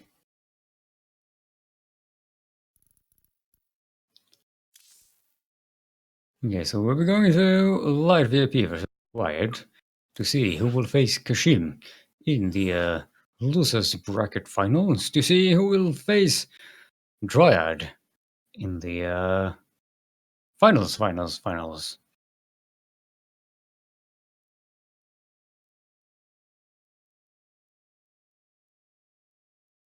Yeah, so just getting in the game now.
And welcome to Mech Depot LE, where we find two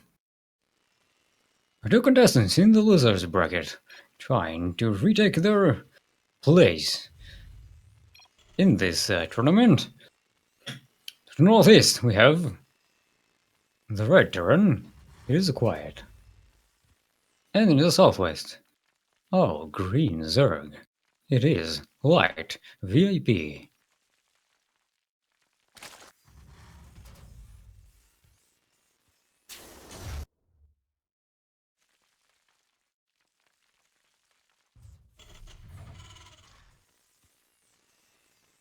Quiet going in for that quick Reaper build.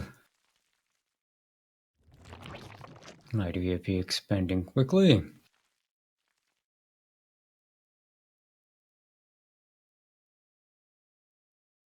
Sending out a drone scout. Let's see what it finds.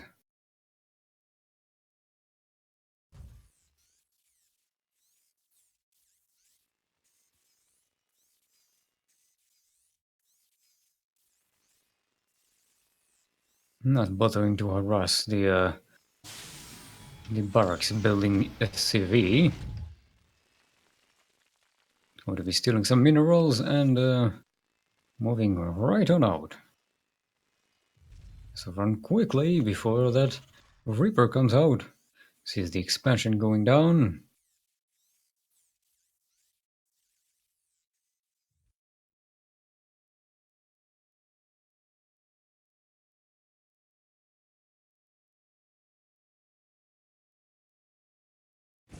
And we have a Reaper out.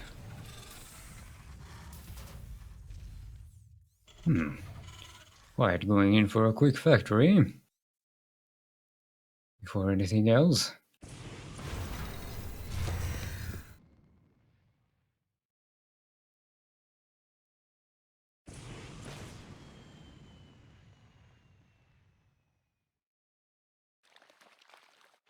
And the Reaper scouts some Zerglings coming out. Light VIP is a typical 6 Zergling. Attack. They both scouted each other. Both of them pulling back. Light VIP still making his way to Quiet's base, trying to get some damage done. Looks like he'll get there long before Speed is ready.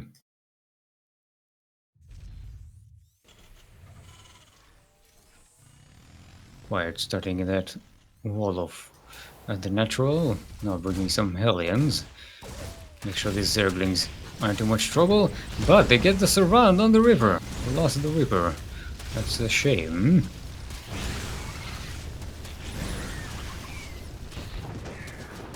Yeah, we lost the SCV as well.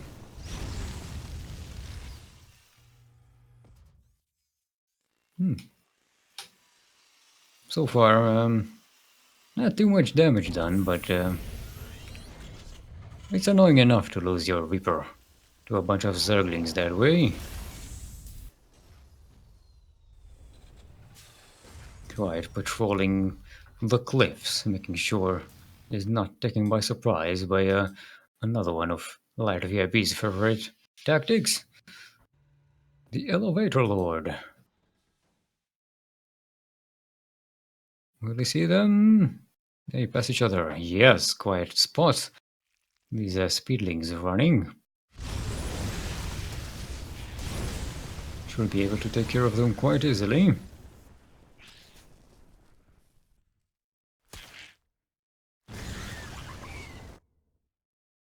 And we have our morphed Dropper Lord coming in to take his load of speedlings. We're about to get... Why am I not seeing? No, my mistake. For a second there, I thought we were getting a attack upgrade. That's a bit too early now.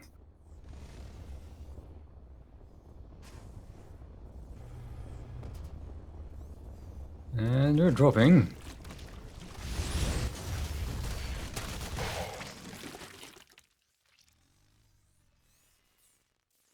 And they're in. The Speedlings are in. There does have some Hellions attacking Light VIP's third expansion. Well, these Ducklings are bound to do a hell of a lot more damage to a bunch of SCVs than Hellions to a hatchery. Well, actually, they don't do that much. 3 SCVs lost to this attack. It does lose a Hellion over here.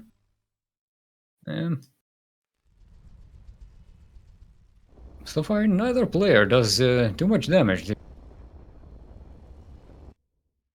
He's losing. Quiet lost another Hellion here. 2 Hellion, I think. No, there's 2 more.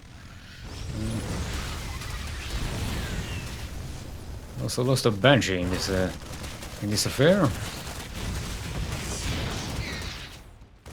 Light VP finding a crack in the wall. Getting surrounded by SCVs.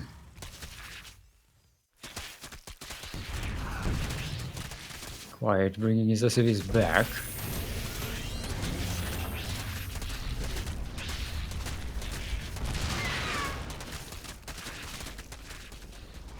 Now Quiet bringing in a tank into this mix. Abandoning his natural expansion.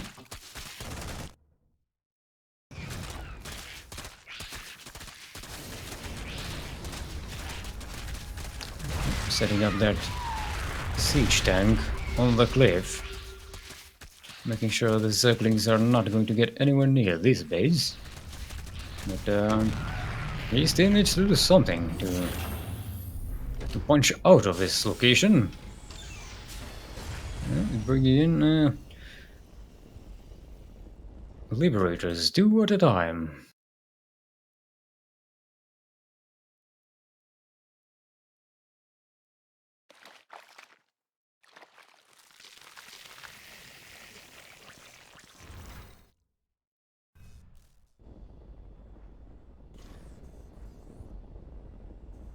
Well, Light VIP backing off from the natural, the fear of tanks and marines. Quiet finally manages to take a natural.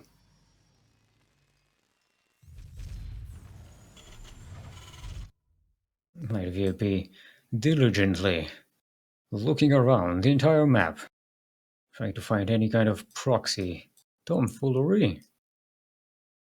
He's quite splitting up some liberators, now both supporting each other. Quite spotting the Banelings, and Light VIP spotting one liberator, now he spots the other. Let's see if he was paying attention and sees the danger coming.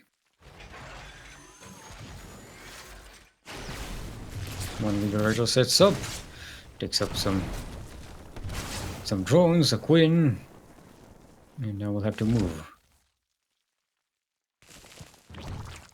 The threat of that Spore Crawler. Better prepared on this location. Takes out the Southern Liberator, and this one will be going back. But Quiet moving out onto the map with some Marine Tank Medivac. Also taking a third expansion. Trying to make up for some lost mining time. Quiet currently on a 1-1 upgrade. 1 melee, 1 carapace. Quiet just having armor finished as a 1-1 on his bio.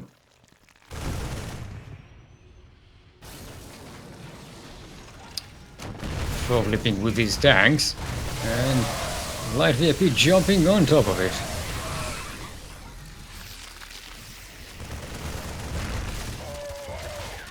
Nibbling on some Marines.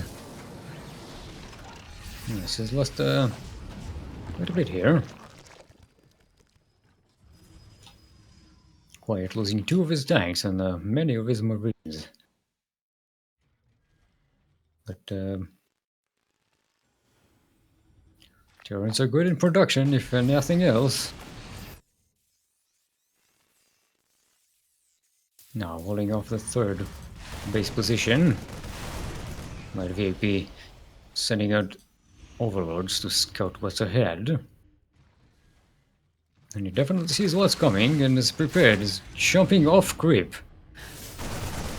To get this army before the tanks are sieged, and he surrounds them immediately. Very good pounds. Excellent timing.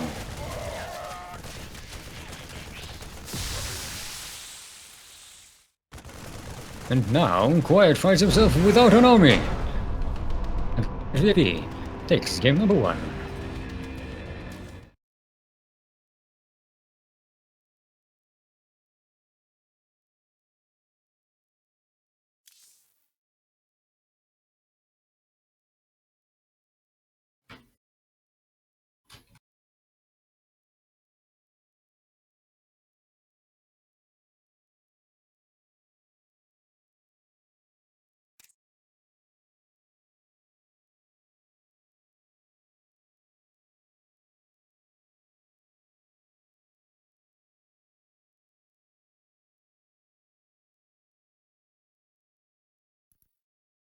Yeah, we're setting up for map number 2.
And we're going into game number 2 between Quiet and Light VIP.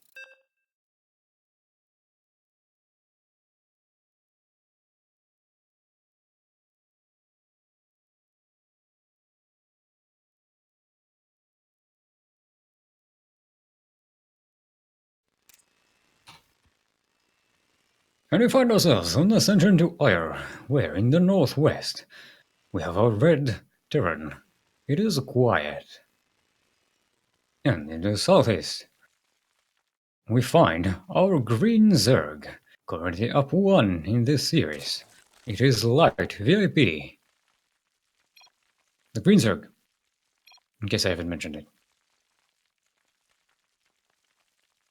Let's see what these two have in store for each other.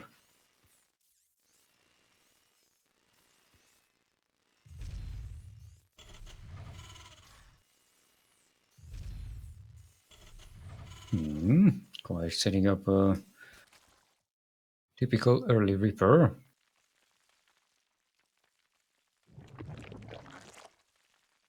Light VIP expanding before pool.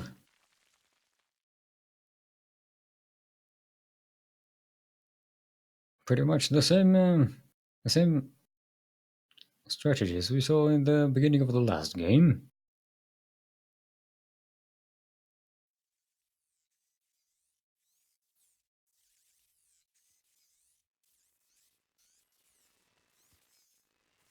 Light VIP going for a drone scout. Trying to steal some minerals, and he got them.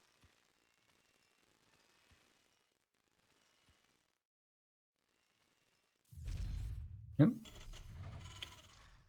Noticing quiet, dropping down that command center.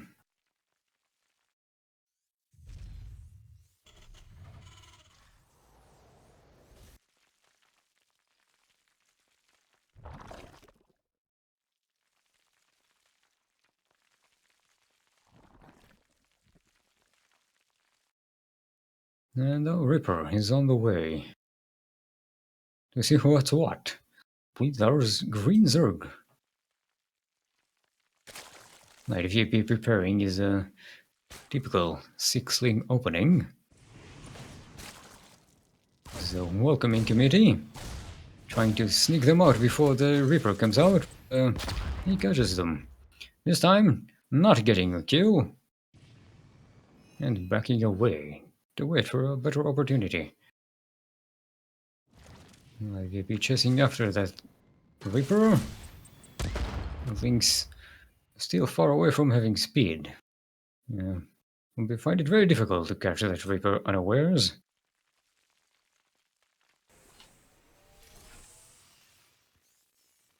In the meantime, this time Quiet going for some more marine production early in the game.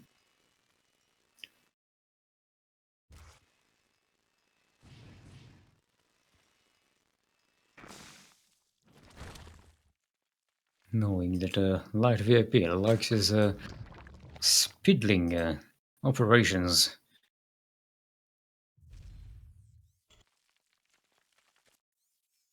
That pesky Overlord is there again. Will he become another Dropalord? Papa Dropalord.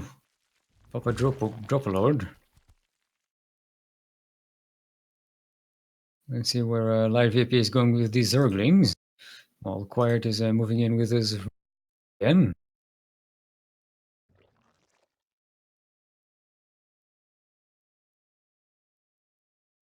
Yes, he seems to be posturing for that same. Yep. He likes the drop, he does. This Reaper not finding anything. Now we see some Zerglings moving in. Let's see how prepared he is. He does not seem to be prepared for that drop. He does have a big group of Marines waiting here. Seems to be more worried about the Zerglings coming in from this open wall than the drop. Building that bunker a bit too late. But he is removing his SCVs ahead of time, making sure he's not taking any losses there. Now splitting his Marines to try and take care of this drop. Light VIP in the meantime taking all of his army back home.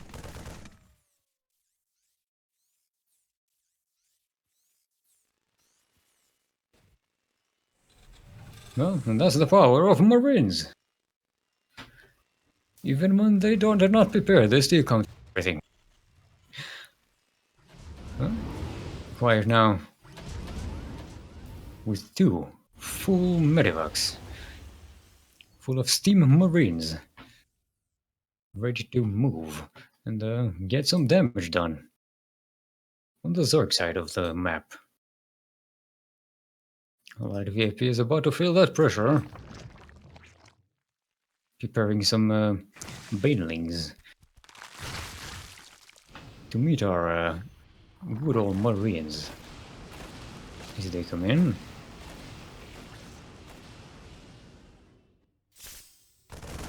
And we're off. Quite steaming in.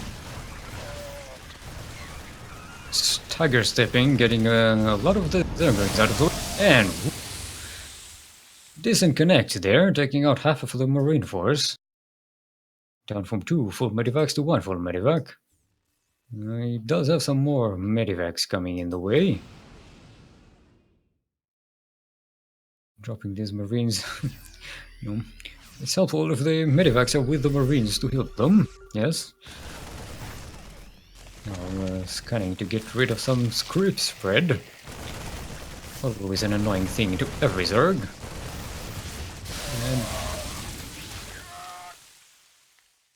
And losing some more Marines. Not too many Benlink connections though.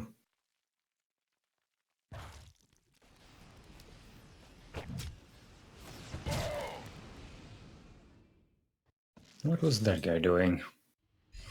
There's always one guy in every squad, you know?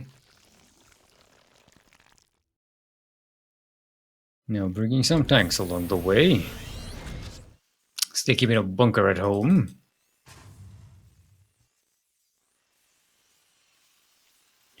Getting a couple of liberators prepared.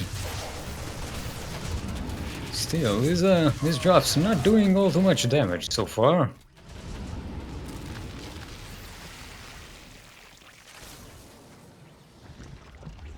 Setting up with a tank right outside Light VIP's third base.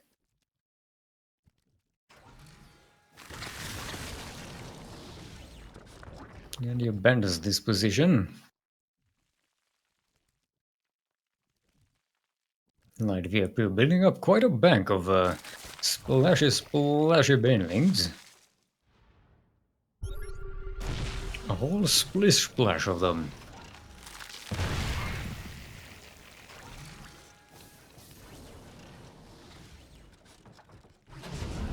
And Light VIP moving out and quiet. Rightfully backing up and moving away.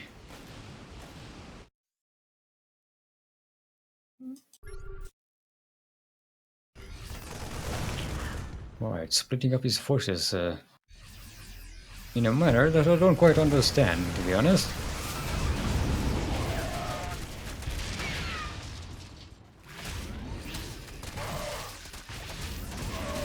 Don't let them connect. That will not be good. Do not let those Benning get to the Marines. Rule number 1. Now, quiet, feeling the pressure of that big Zerg caterpillar running across the map. As he now finds himself in a defensive position. But his Marines pretty much surrounded. Some connections, it seems that most of his Marines were picked up. And he's busting up this wall with Benlings. And Light VIP takes map number 2. And advances another step in the losers bracket.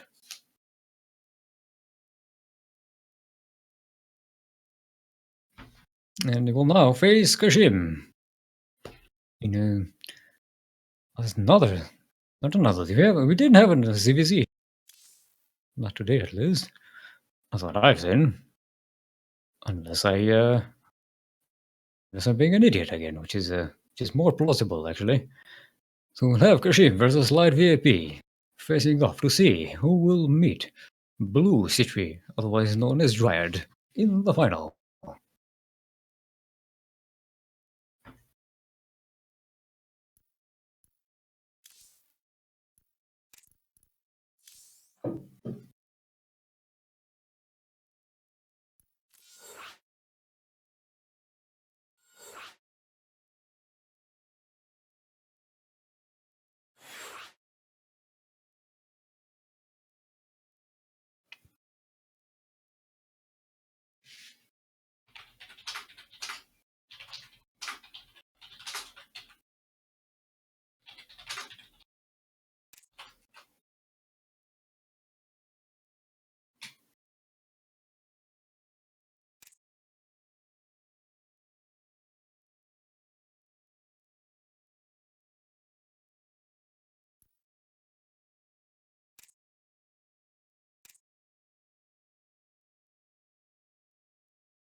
Yeah, I'm ready.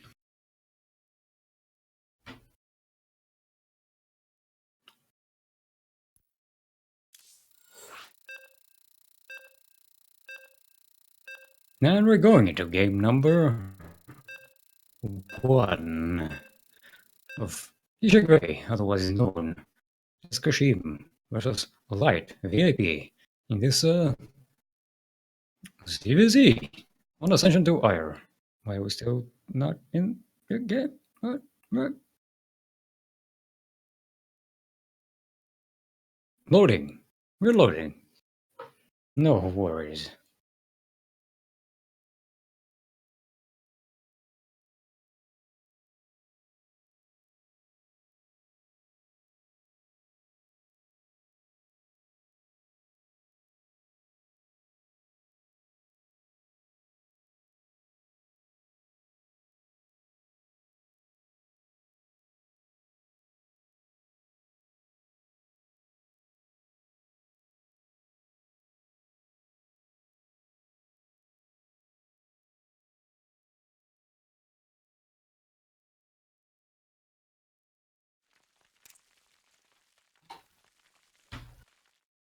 Welcome to Ascension to Ire. LA. Well, we find to our northwest. Our red Zerg. It is Kisha Gray, otherwise known as Kashim. And his opponent to the southeast. The blue Zerg. Light VIP, otherwise known as Light VIP. What will these two offer us in this fun little matchup called ZVZ? Which some people like and some people don't.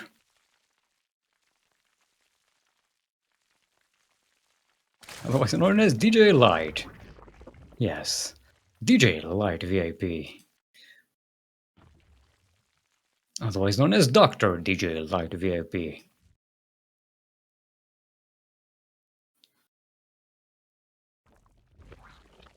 Yep.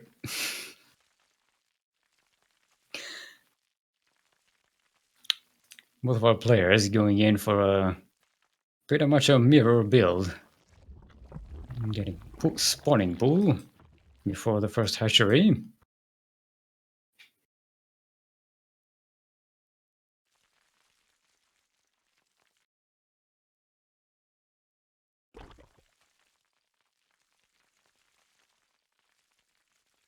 Light VIP going for his usual Zergling force. Kisha Gray, it was known as Kashim, and going for a more economic start with a queen and 2 Zerglings. Let's see if Light VIP can take a bit of a military edge in the beginning now. Or will he let Kashim take an economic edge with a slightly earlier queen, and a bit of a drone advantage? Which in ZVZ is very meaningful. Coming in here, surrounding the queen, getting the 2 Zerglings.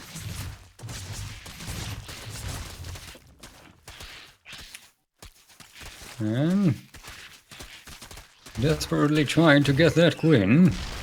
Yes, he gets her.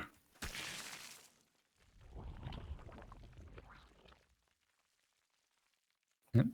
Getting a bit of some lag here.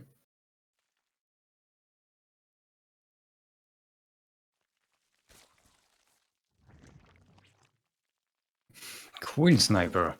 Light Dr. DJ, Light VIP, otherwise known as the Queen Sniper.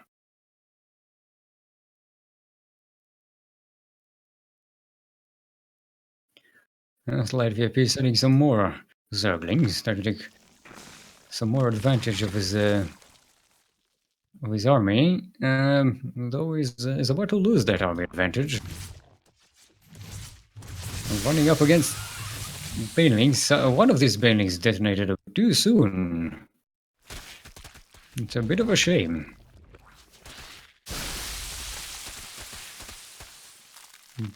Decent connect there, whittling down light VIP's numbers quite a bit.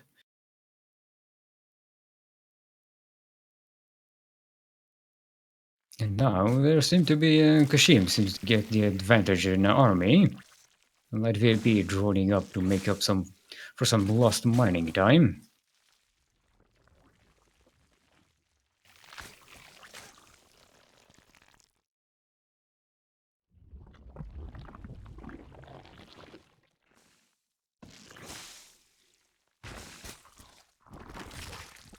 She seems to be taking a quicker plunge up the tech tree with an evolution chamber. Both of them taking the third base pretty much at the same time.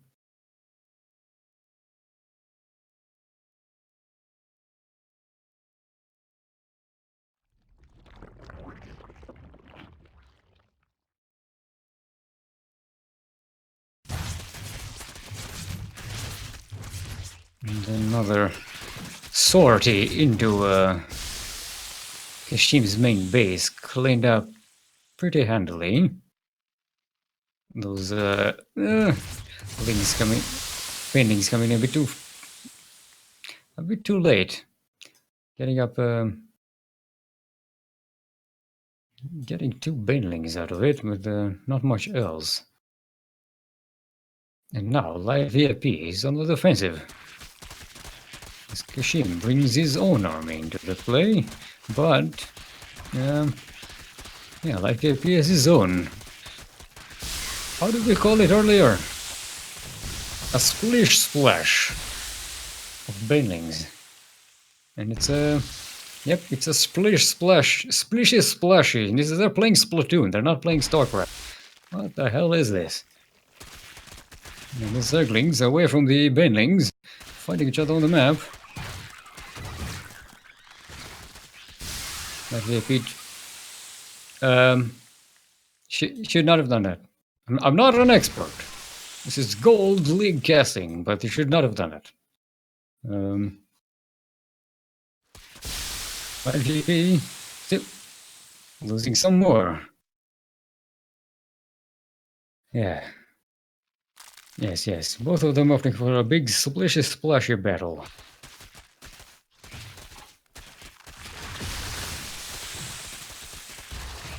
And Kashim will be getting that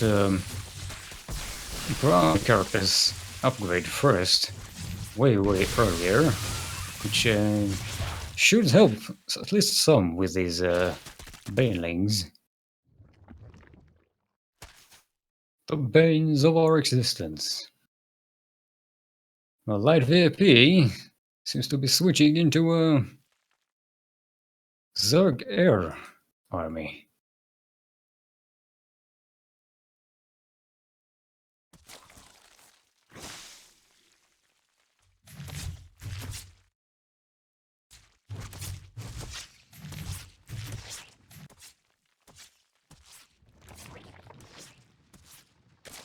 Yes, Kashim also getting a Spire.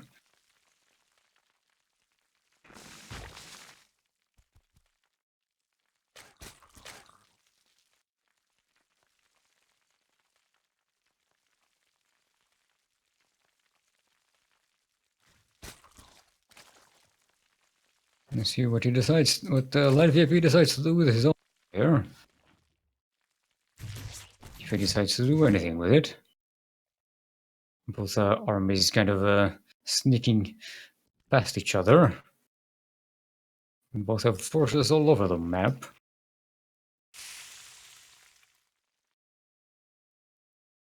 Kashim poking at the third of Light VIP, while Light VIP poking at the third of Kashim.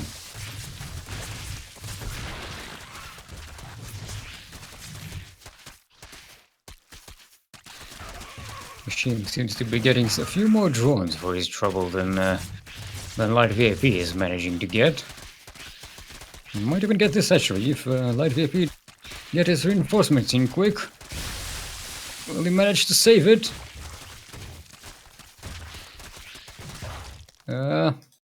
Just about. Just about managed to save this hatchery.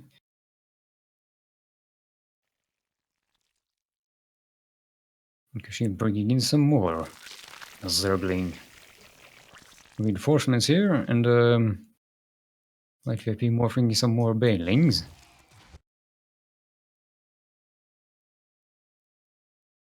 Yes, and Kashim bringing in some Mutalisks.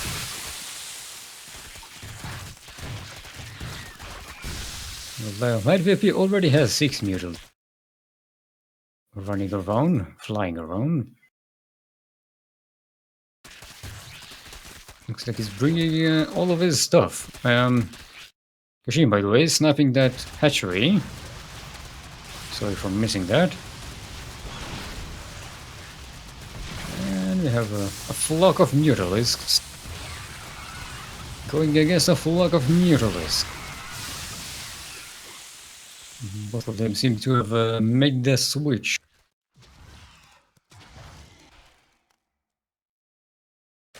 Kashim building up some greater numbers in terms of Mutalisks. And building in some more. Getting some air carpets as well. Light VP, this is one of his another one of his favorite maneuvers, the Ninja Base.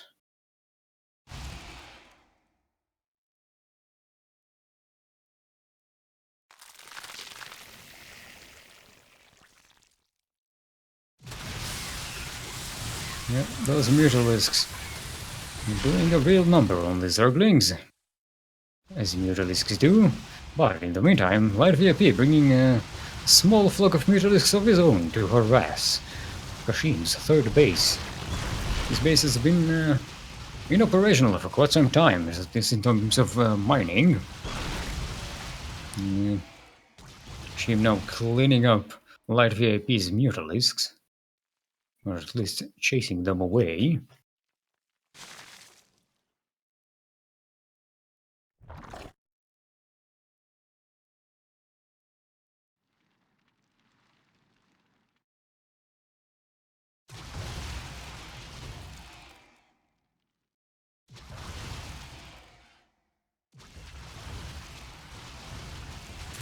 And Light VP with a link run by. Sending these Mutalisks on a wild Mutalisk chase. All the while, those Lings were at it. And some Muta on Muta action here in the middle of the Light VAP going all the way into the main base. Trying to harass that as well, doing damage to Kashim's economy. Kashim currently up almost, double in army, and up by more than 10 workers.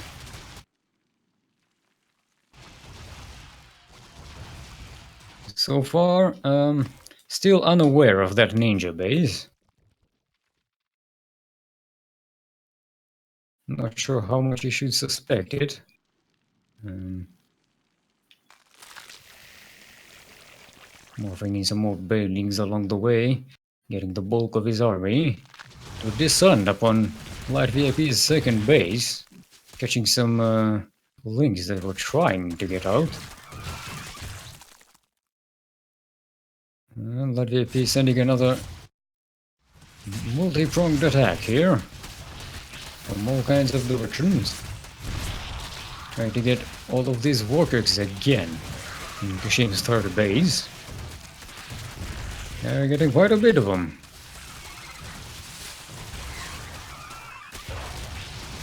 Kashim coming in with a cleanup crew.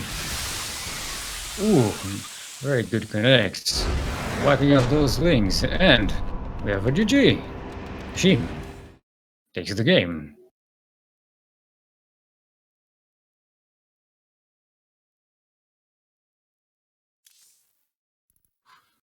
And my stream seems to have frozen. Let's refresh that.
Kashim AP on Odyssey.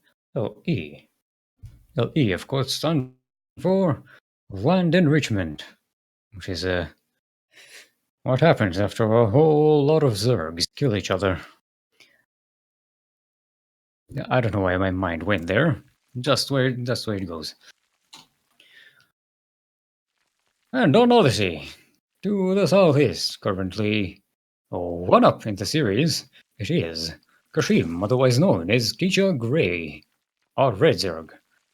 And to the northwest, his opponent, the Green Zerg. It is Dr. DJ Light VIP, otherwise known as the Queen Sniper. Did I get it right? Yes, I got it right.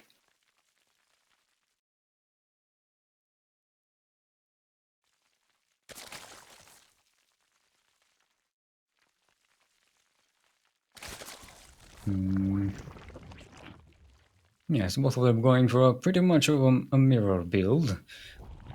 Opting to go for a spawning pool before a hatchery.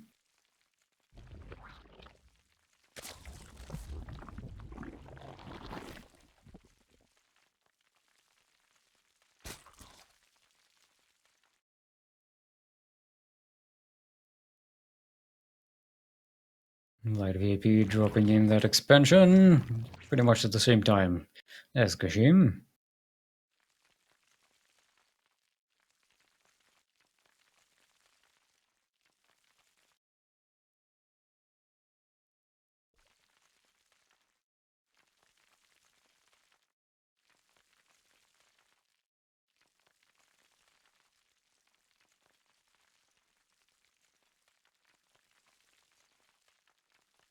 Light VIP starting up pretty much the same build he had before. 6 Zerglings.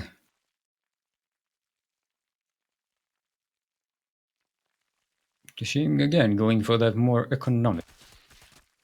Opting for a Queen before more Zerglings. This time making 4 Zerglings instead of 2.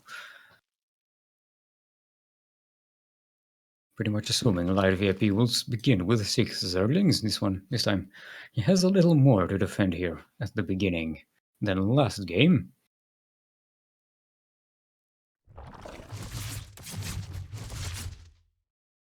Yes, and he's pushing Light VIP straight back. Now both players having the overlords finally reaching the other one's base. We'll start to have better eyes on each other.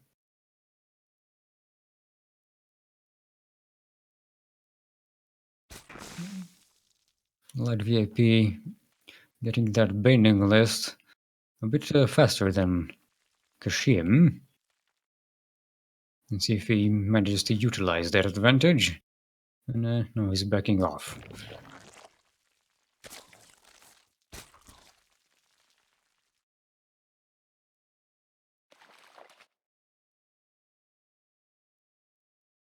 And he's advancing yet again.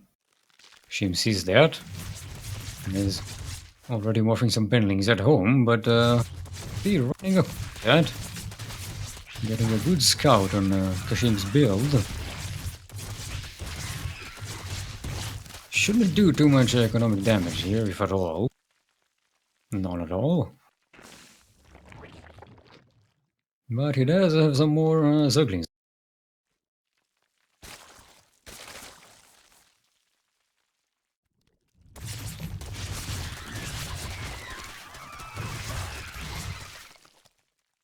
But Kashim has his own Banes in wait here to chase the Zerglings away.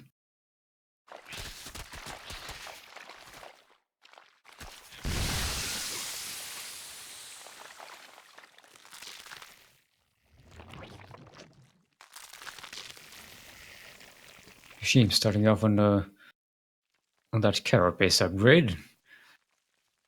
Should help defend these drones and lings against the base, getting a denial of that third of Kashim's base. Looks like we get another denial. Yep.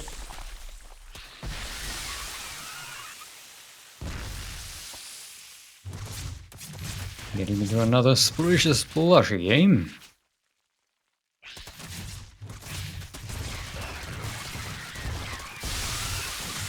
Yep, and those things. Yep, it looks like they're about to get a queen. Barely managed to get that queen. 2 health points left.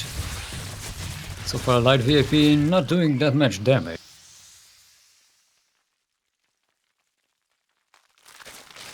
Most players mostly losing Zerglings and Banelings here. Well, except for one hatchery, which is quite a bit of a shame for Kashim. Looks like he might lose it again. Yep, getting another denial while getting his own 3rd expansion built safely. Now light VIP with another sortie into Kashim's base, losing all of his Zerglings again. Well, but he's nibbling at the 3rd expansion again. Kashim wasting a couple of Banelings on 2 Zerglings. It's a good trade.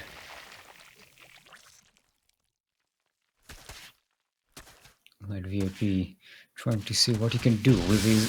Ooh, nice connect. Better than he should have had.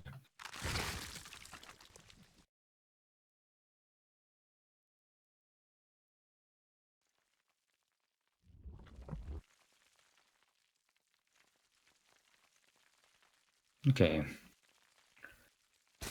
Light VIP now up in workers, but Kashim is already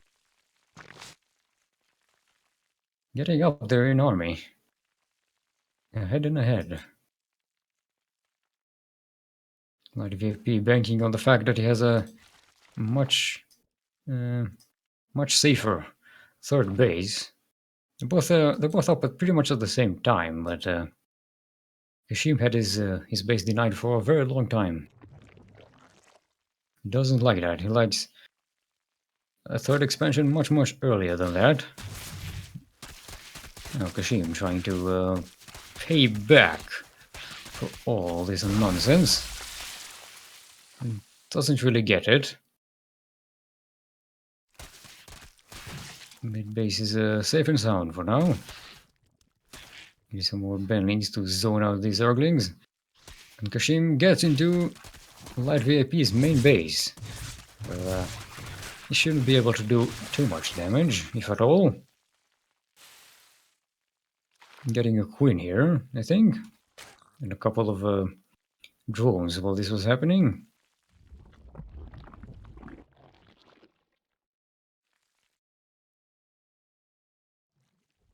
Light VIP trying to get another attack at this 3rd base of Kashim, running straight into a bunch of Banelings. Not the kind of trade he wanted to achieve.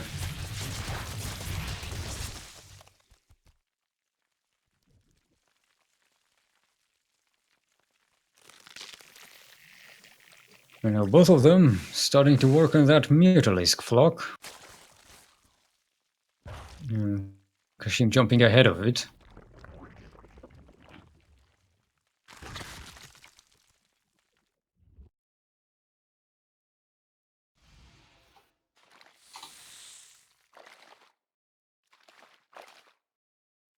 Some light VIP got those Mutalisks earlier, but Kashim managed to build enough of his own to zone them out. At least not to give them any distinct advantage.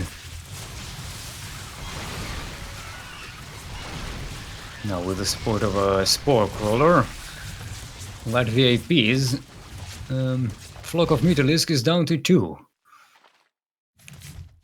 Kashim is up on 6 Mutalisks.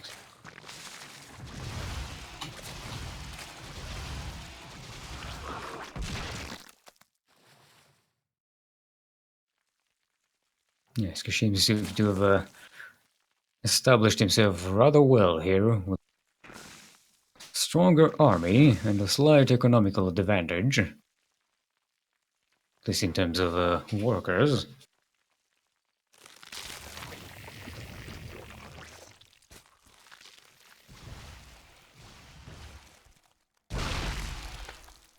Using that flock of Mutalisks to clean up the map from some pesky overlords. But Light VIP with a link right, moving past Kashim's 4th base and straight into the main base, surrounding that queen and trying to work on these drones. Kashim bringing his flock of mutas back, his entire army. Light VIP with another one by the 3rd base. Probably will get another queen. Now he's backed up with some more Mutalisks. Kashim's flock of mutas should zone this out.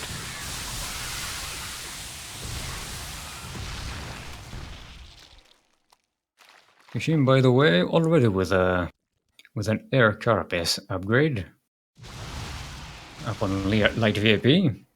Should give him a distinct advantage when going mutas against muta. Light VIP just now beginning his air carapace upgrade.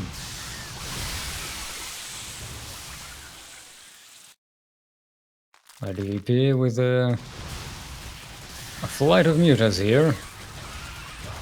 Trying again to see what he can cause behind Kashim's lines, and Kashim has to bring his army back yet again.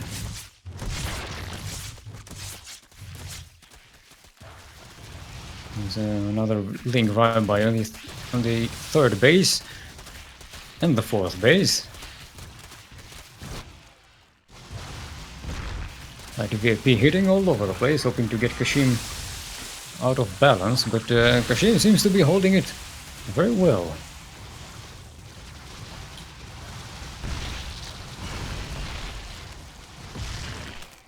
Yes, Light VIP losing pretty much all of his mutas. 21 mutas to Kashim and 4 mutas on Light VIP's side. Yes, they are running around, flying around, flopping around, cleaning house here. Look at that magnificent clump of Mutalisks.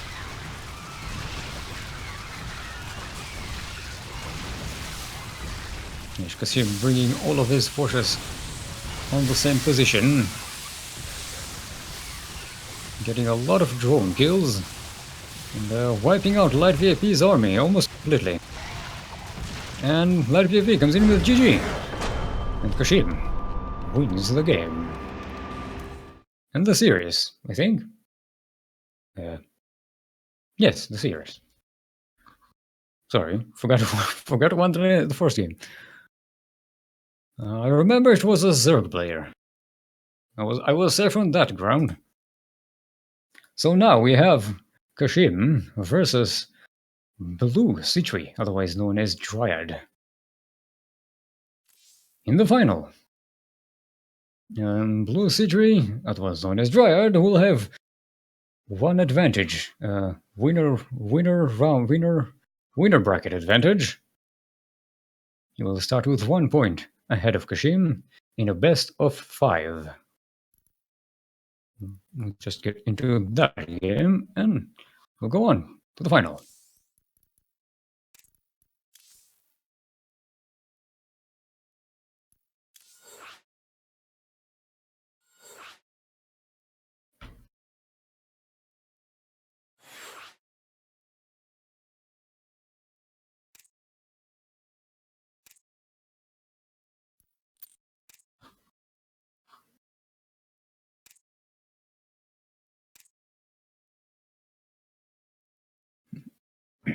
So we have Kashim managing to get to the final after, by the way, after defeating last week's winner, Lubia, the 2-time champion of the Sea Duckling Open, dropping him down to the losers bracket, where he was taken out by Quiet.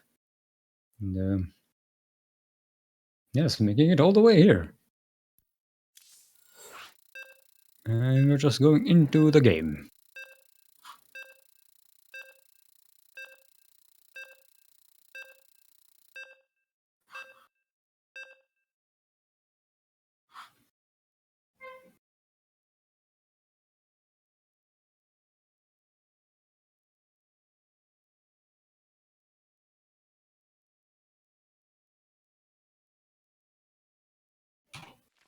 Give it up for in all the CLD. Give it up for our loser bracket winner up against winner of the winners bracket. It is the Red Zerg, Isha Grey, otherwise known as Kashim. And in the Northwest, our current winners bracket winner, up one, technical one, in this best of 5, it is the Blue Porters, Dryad, otherwise known as BleuSitri.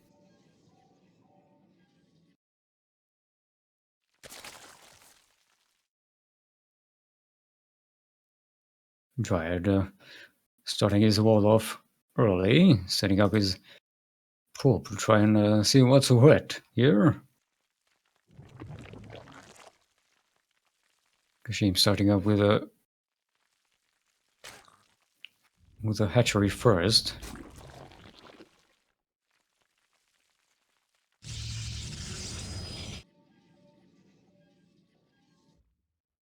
No one seems to be shenaniganing the other.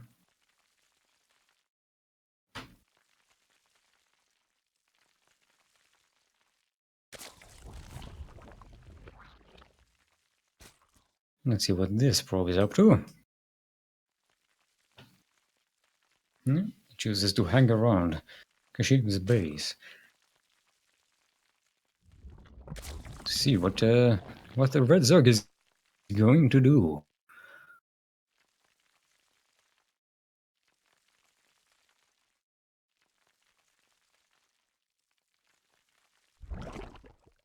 There's a spawning pullout. Immediately starts Zergling speed. And morphs in a couple of Zerglings to chase this pesky Probo away.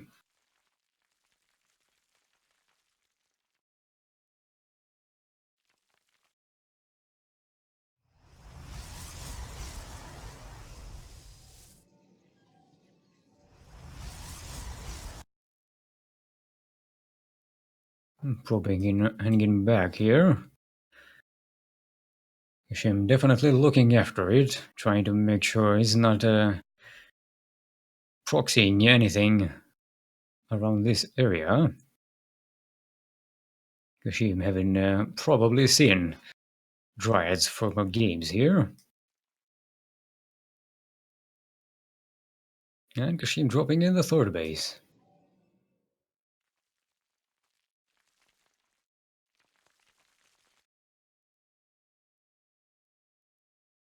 Now he feels safe without any detected proxies around. And Dryad is sending out his 2 adepts to try and get some harassment over at the Zerg base. Kashim sending up a couple of Zerglings to scout around, see if they can get some information here. Well, on the Zerg base, the adepts, yep, they sneak into the main base. Got a good look-see, and they're shutting out.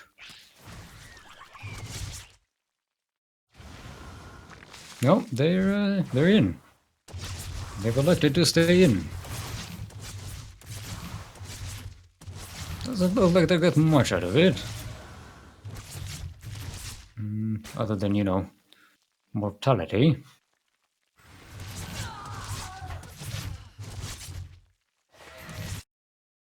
That pesky probe is still around.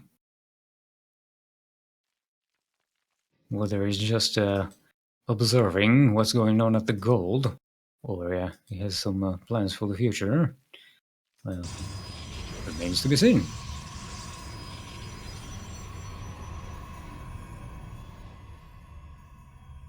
Dryad building 1 robo facility, not bay, facility.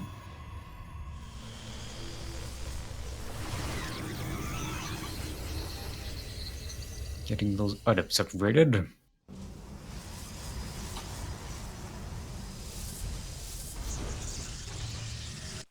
Now Kashim is starting to take up. Getting that evolution chamber. Baneling nest.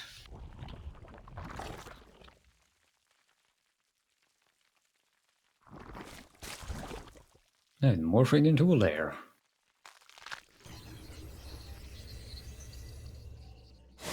Right, building up a squadron of adepts to go and harass some more. Getting that robotics bay.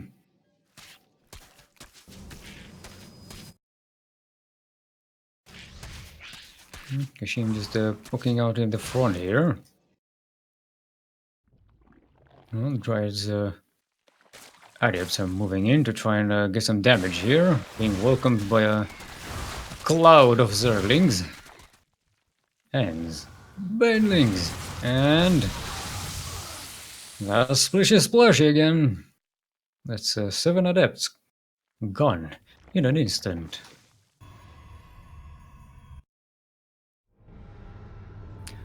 Yeah, working on some Colossi. His Dryad. And Kashim is here to deny that 3rd Protoss base.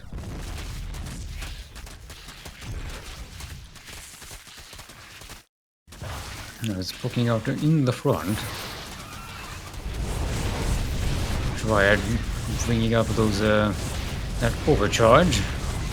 Some force fields to zone out any of these Zerg forces from spilling into the base. This one will have a Colossus to help here.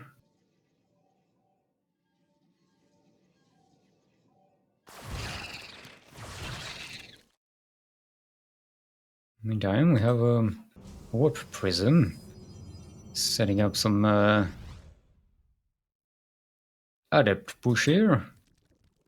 Not push, adept run by. They don't run very fast, it's a walk by. They kind of maybe a shade by. I don't know. Looks like they'll get something done out of it. Though no drone skills so far. 3 drones.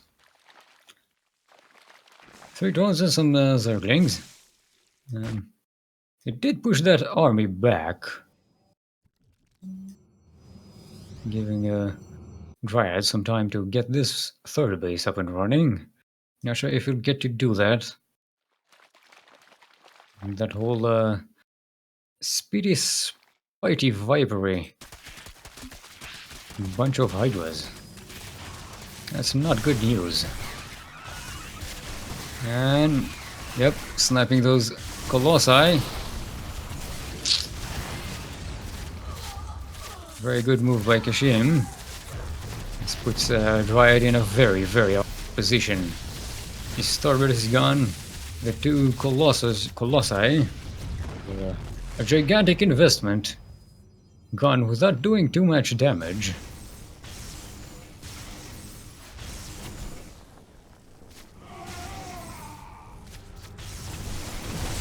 Now Kashim jumping up on top of this Colossus again, getting the mothership core and the warp prism.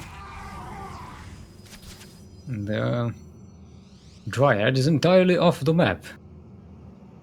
All of his units are clumped up in his base. He only has this one lone probe here.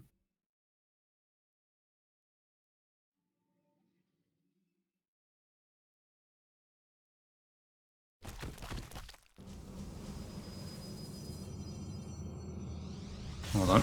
What? Ah, sorry. Had a bit of a... I'm back. No worries. Yes, Kashim posturing outside of Dryad's 2nd base. Kashim having been on 3 bases for quite some time now. Now getting a 4th. Pretty much safely. Dryad still trying to get that 3rd base up and running. Now with just a force of Strange Zealots and 3 Colossi. Kashim has brought up these corruptors here. Nothing else for them to do but shoot Colossi, yeah.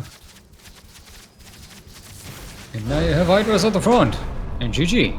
Kashim takes game number 1. evening up the score 1-1.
And we're going into game number 3 in the series.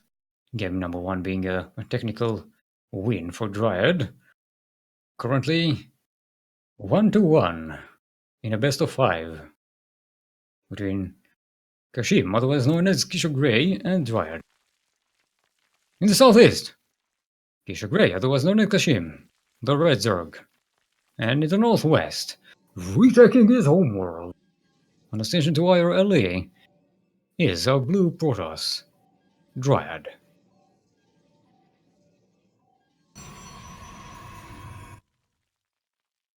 Both opening pretty much the same so far.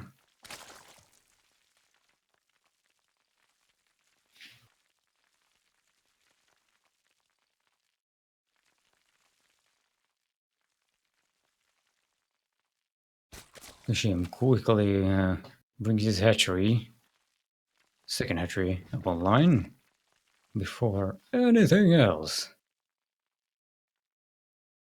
Dryad almost making it with the block, but not quite. Setting up his wall here.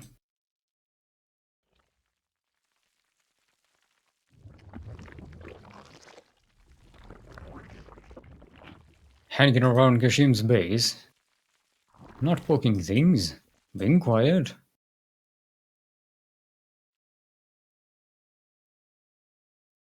And moving away.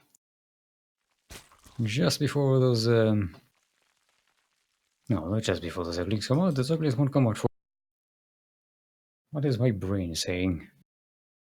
Will you pay attention to the game, please? Yes, I'm paying attention. So stop saying stupid things, okay? You're embarrassing us. It's the gold level casting.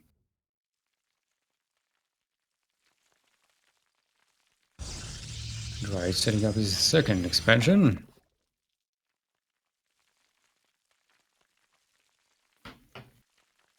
Now coming in again with the probe to see what's what.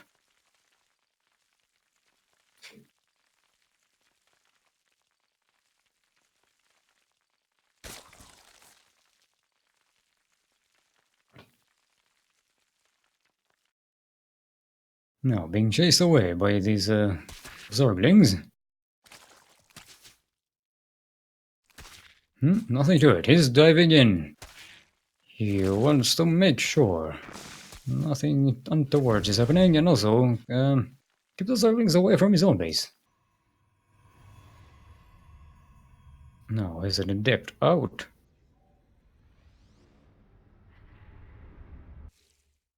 Kashim going for that third base now.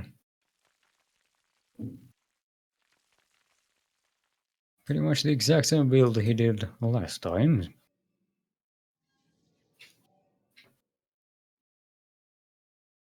Now sending his own Zerglings to see what the Protoss is up to.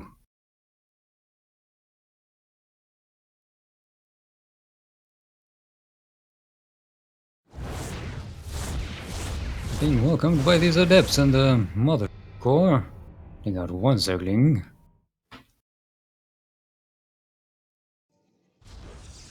What is Dryad building up at the back of his base? Twilight Council and the Forge.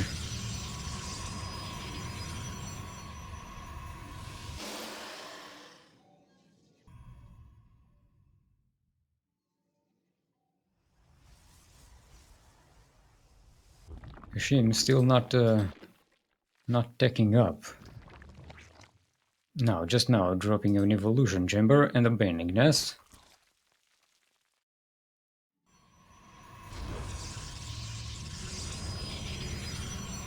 And Kashim sets up a Robo. Where's that Robo? Here it is.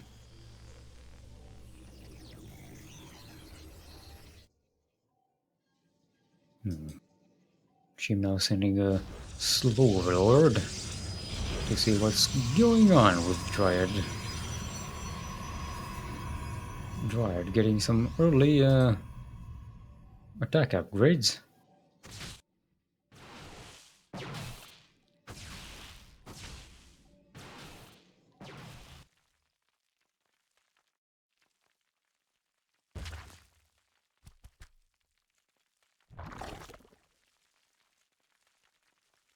And then Watch Warren is up.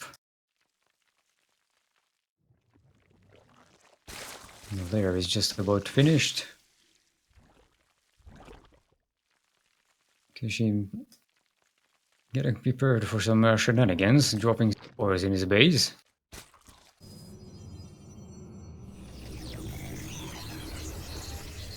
And Dryad is going for some Blink Stalkers, accompanied by Immortals.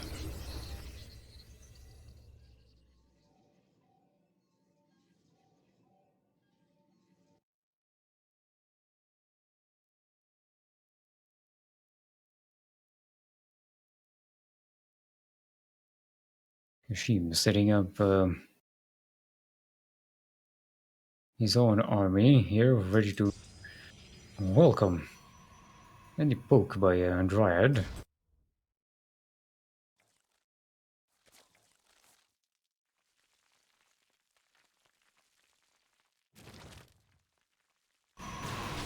Another cell player seems to be too eager to harass the other one.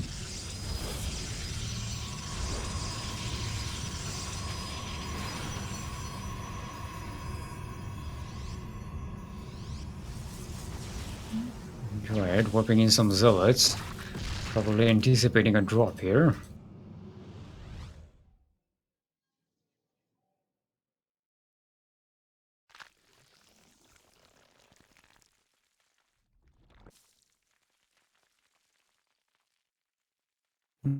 Both of them seem to be pretty damn content to hang back and keep taking expansions.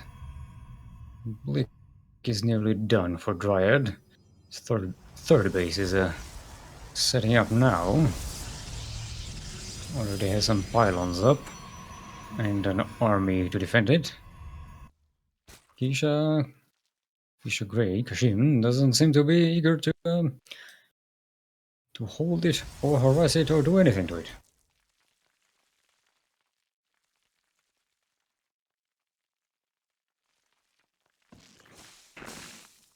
Getting some range upgrade.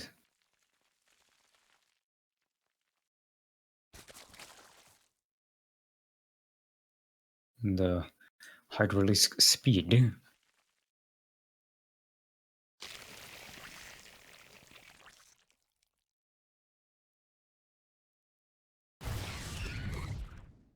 Well, looks like Kashim is shipping up to move on Dryad. Probably to his third base. With a spacious plushie of Banelings, help matters, along with the Hydras, Roaches and Zerglings.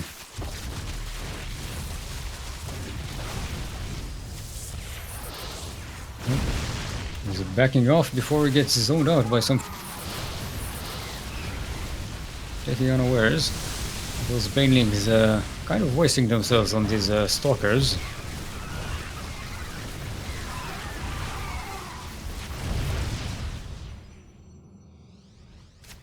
Looks like Kashim's army is being whittled down. Dryad only is losing some low value units. He did lose most of his stalkers though, so kind of a shame about that blink stalker strategy. What's the point of them having blink if you don't have them? Don't mind me, I'm just grumbled. I like blink stalkers. They're fun games for me to watch. I know you did, I don't need to see any. Oh, oh.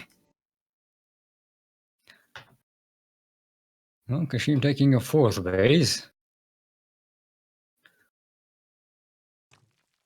Getting that infestation pit. And a not Hydralisk then. A Lorker then.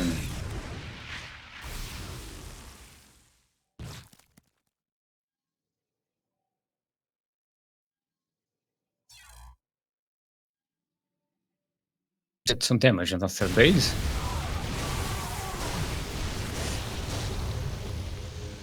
Storms though. That move is Templars a bit too close.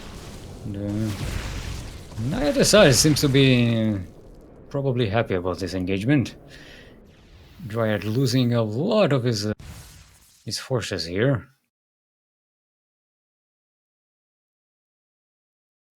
And Kashim very quickly making up that army supply with roaches.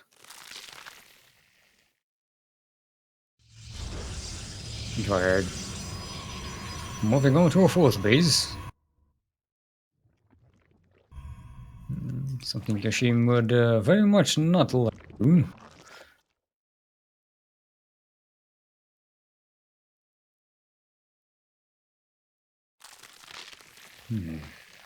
Blue Protoss is quickly moving on to level 3 attack upgrades.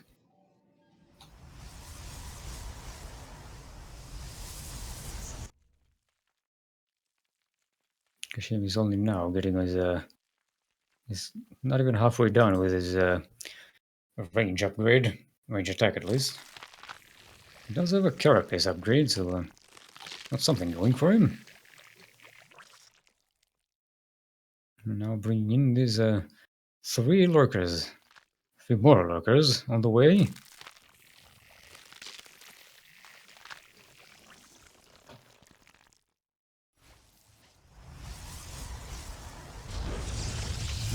Dryad, by the way, very much lacking in detection. He has no map.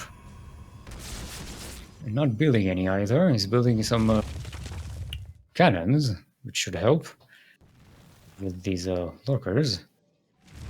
Now bringing in an observer into play, realizing he's up against lurkers. The two armies are clashing. As the storms, they're not fun. They are not fun. Lurkers seem to have been quite on the side for this.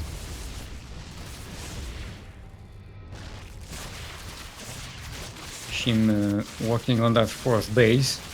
Looks like Dryad is giving up on it.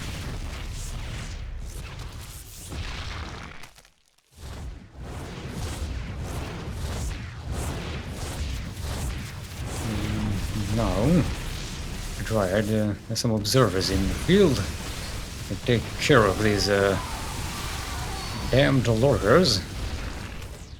Those Archons are splashing everything away. That's what you get from splash damage. And now Kashim is on the run. Quickly trying to remax his army. Rebuild his army, not remax. It wasn't max. He can't remax until he maxes. Shut up, brain, we know.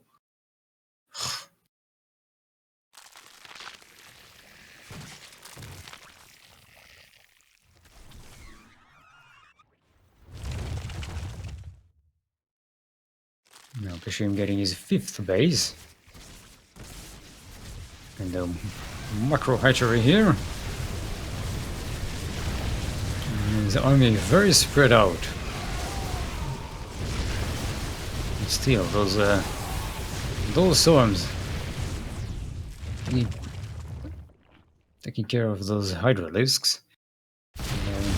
Yeah, a whole clump of immortals. What was something dangerous? We did snipe that observer. These lurkers are safe for now. But 2 more observers are on the way. Just arrived and now he's going to take care of these pesky little things.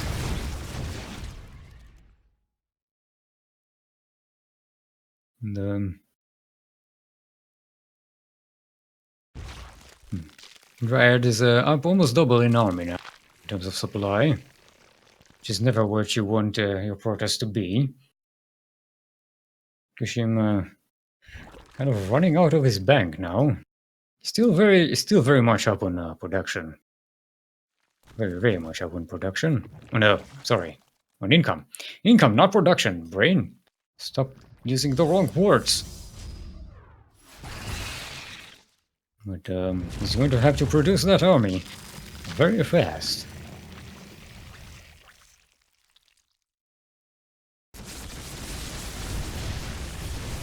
Dryad behind this, building up some more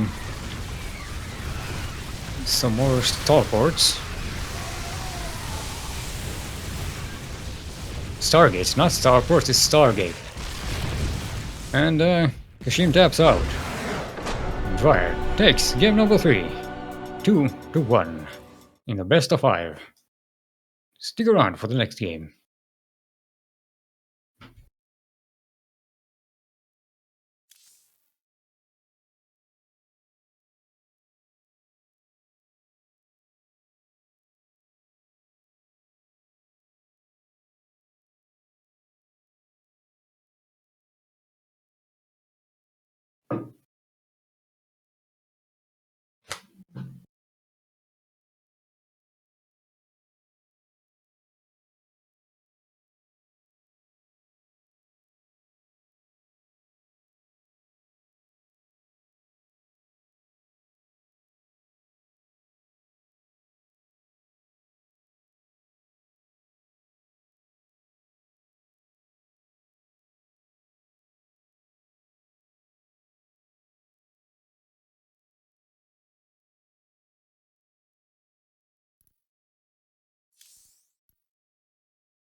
We're just choosing the map now.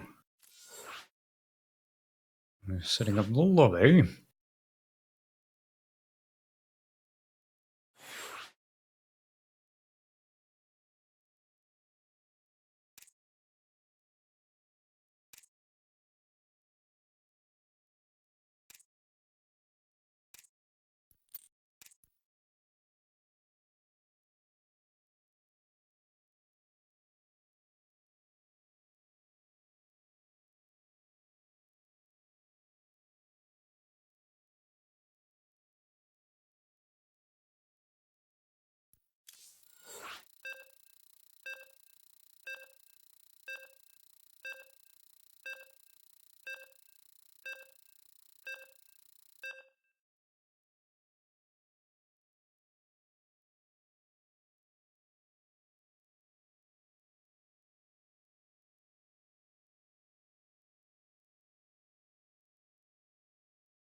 And welcome to Mech Depot. Where? In the northeast, currently up 2-1 in a best of 5. It is our red Protoss Dryad. And his opponent in the southwest, currently down 1 in this series, is Keisha Gray, otherwise known as Kashim. The blue circle, by the way, just in case I missed that. MacDepo LE stands for Lease Evaluation, just in case you did not know. So now you know. And you know what knowing is? It's something that happens in your brain. Both opponents starting up pretty much the same as they did last time. Not too many adjustments here.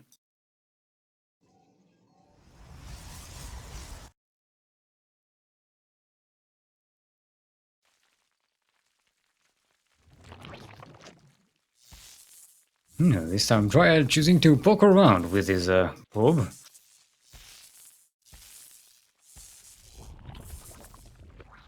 Annoying, that spawning pool. All the zerglings swimming at the pool are going to be annoyed. They surely will take their wrath upon this probe one day. Mark my word.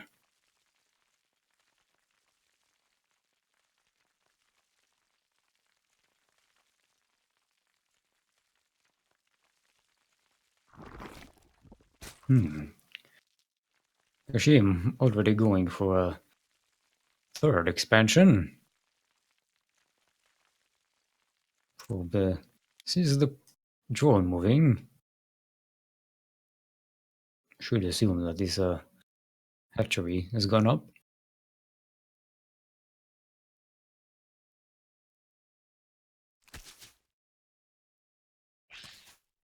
Now these two happy little zerglings are going to take their revenge on that probe. Well, they were sleeping inside that spawning pool. He kept buzzing them. Bzz, bzz. There's always that guy, you know? They try to sleep and they're, for some reason, enthralled with the idea of a door buzzer going bzz, bzz, bzz. And this is what you do to them.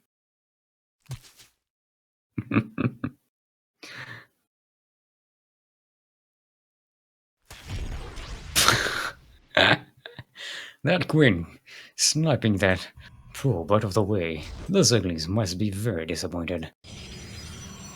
They were probably looking forward to munch on it. Dryad dropping that robotics facility.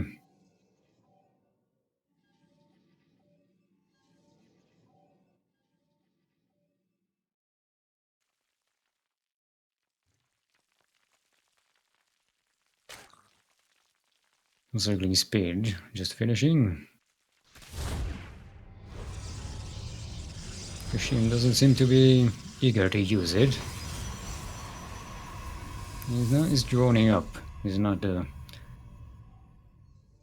eager to utilize his Zerglings offensive.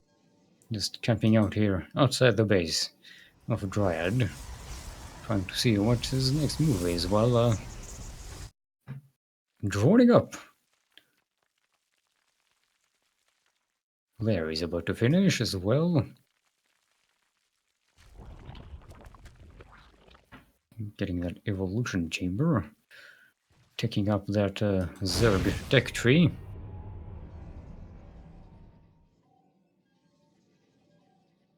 Tried starting to work on that immortal count to use. Seems to be serving him rather well so far.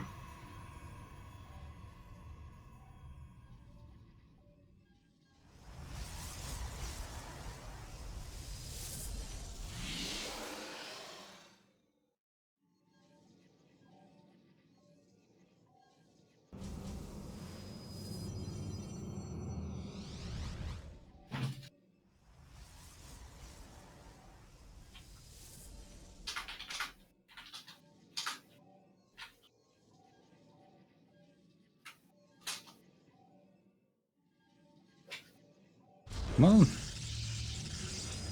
So far, both of them, just like the last game, seem to be pretty content as kicking back and taking up in the case of a Dryad. Kashim getting some upgrade, sticking to range upgrade first.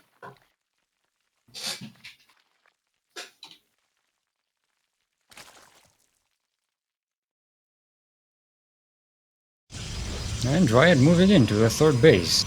This is where Kashim likes to go and poke at it and try and deny it. Sends a link to scout it. Now it knows. Now it knows. And knowing is that thing you do in your brain.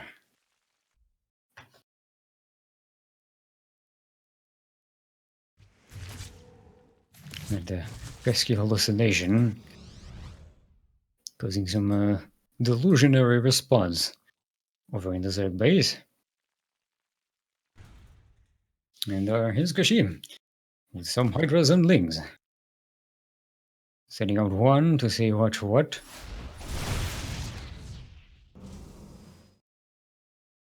Figure he wants to know whether that the base is finished or not.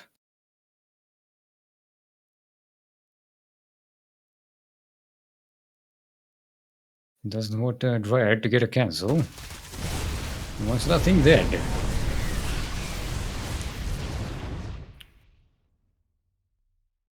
Seemed like he waited a bit too long. Dryad had everything prepared for him. And now Kashim will back off.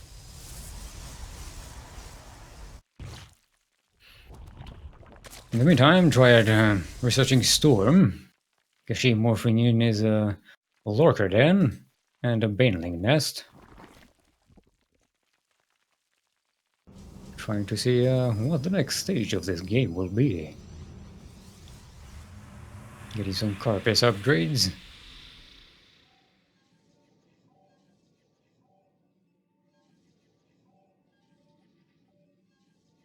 Dryad moving into weapons. Ground weapons number 2, that is.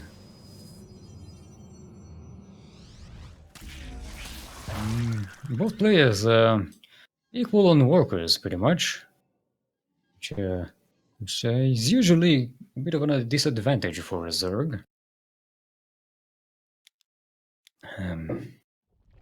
Double Zerg now working on his 4th base. So far hasn't done any economical damage to the Protoss.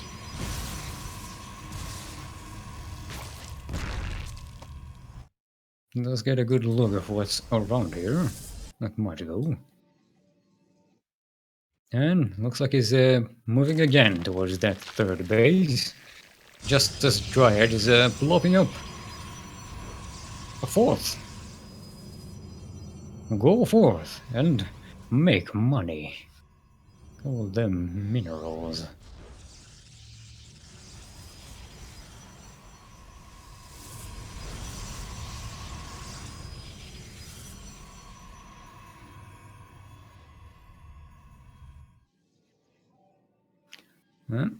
That was a Dark Shrine coming down for Dryad, and he immediately put some Dark Templars into play. Kashim getting more and more lurkers.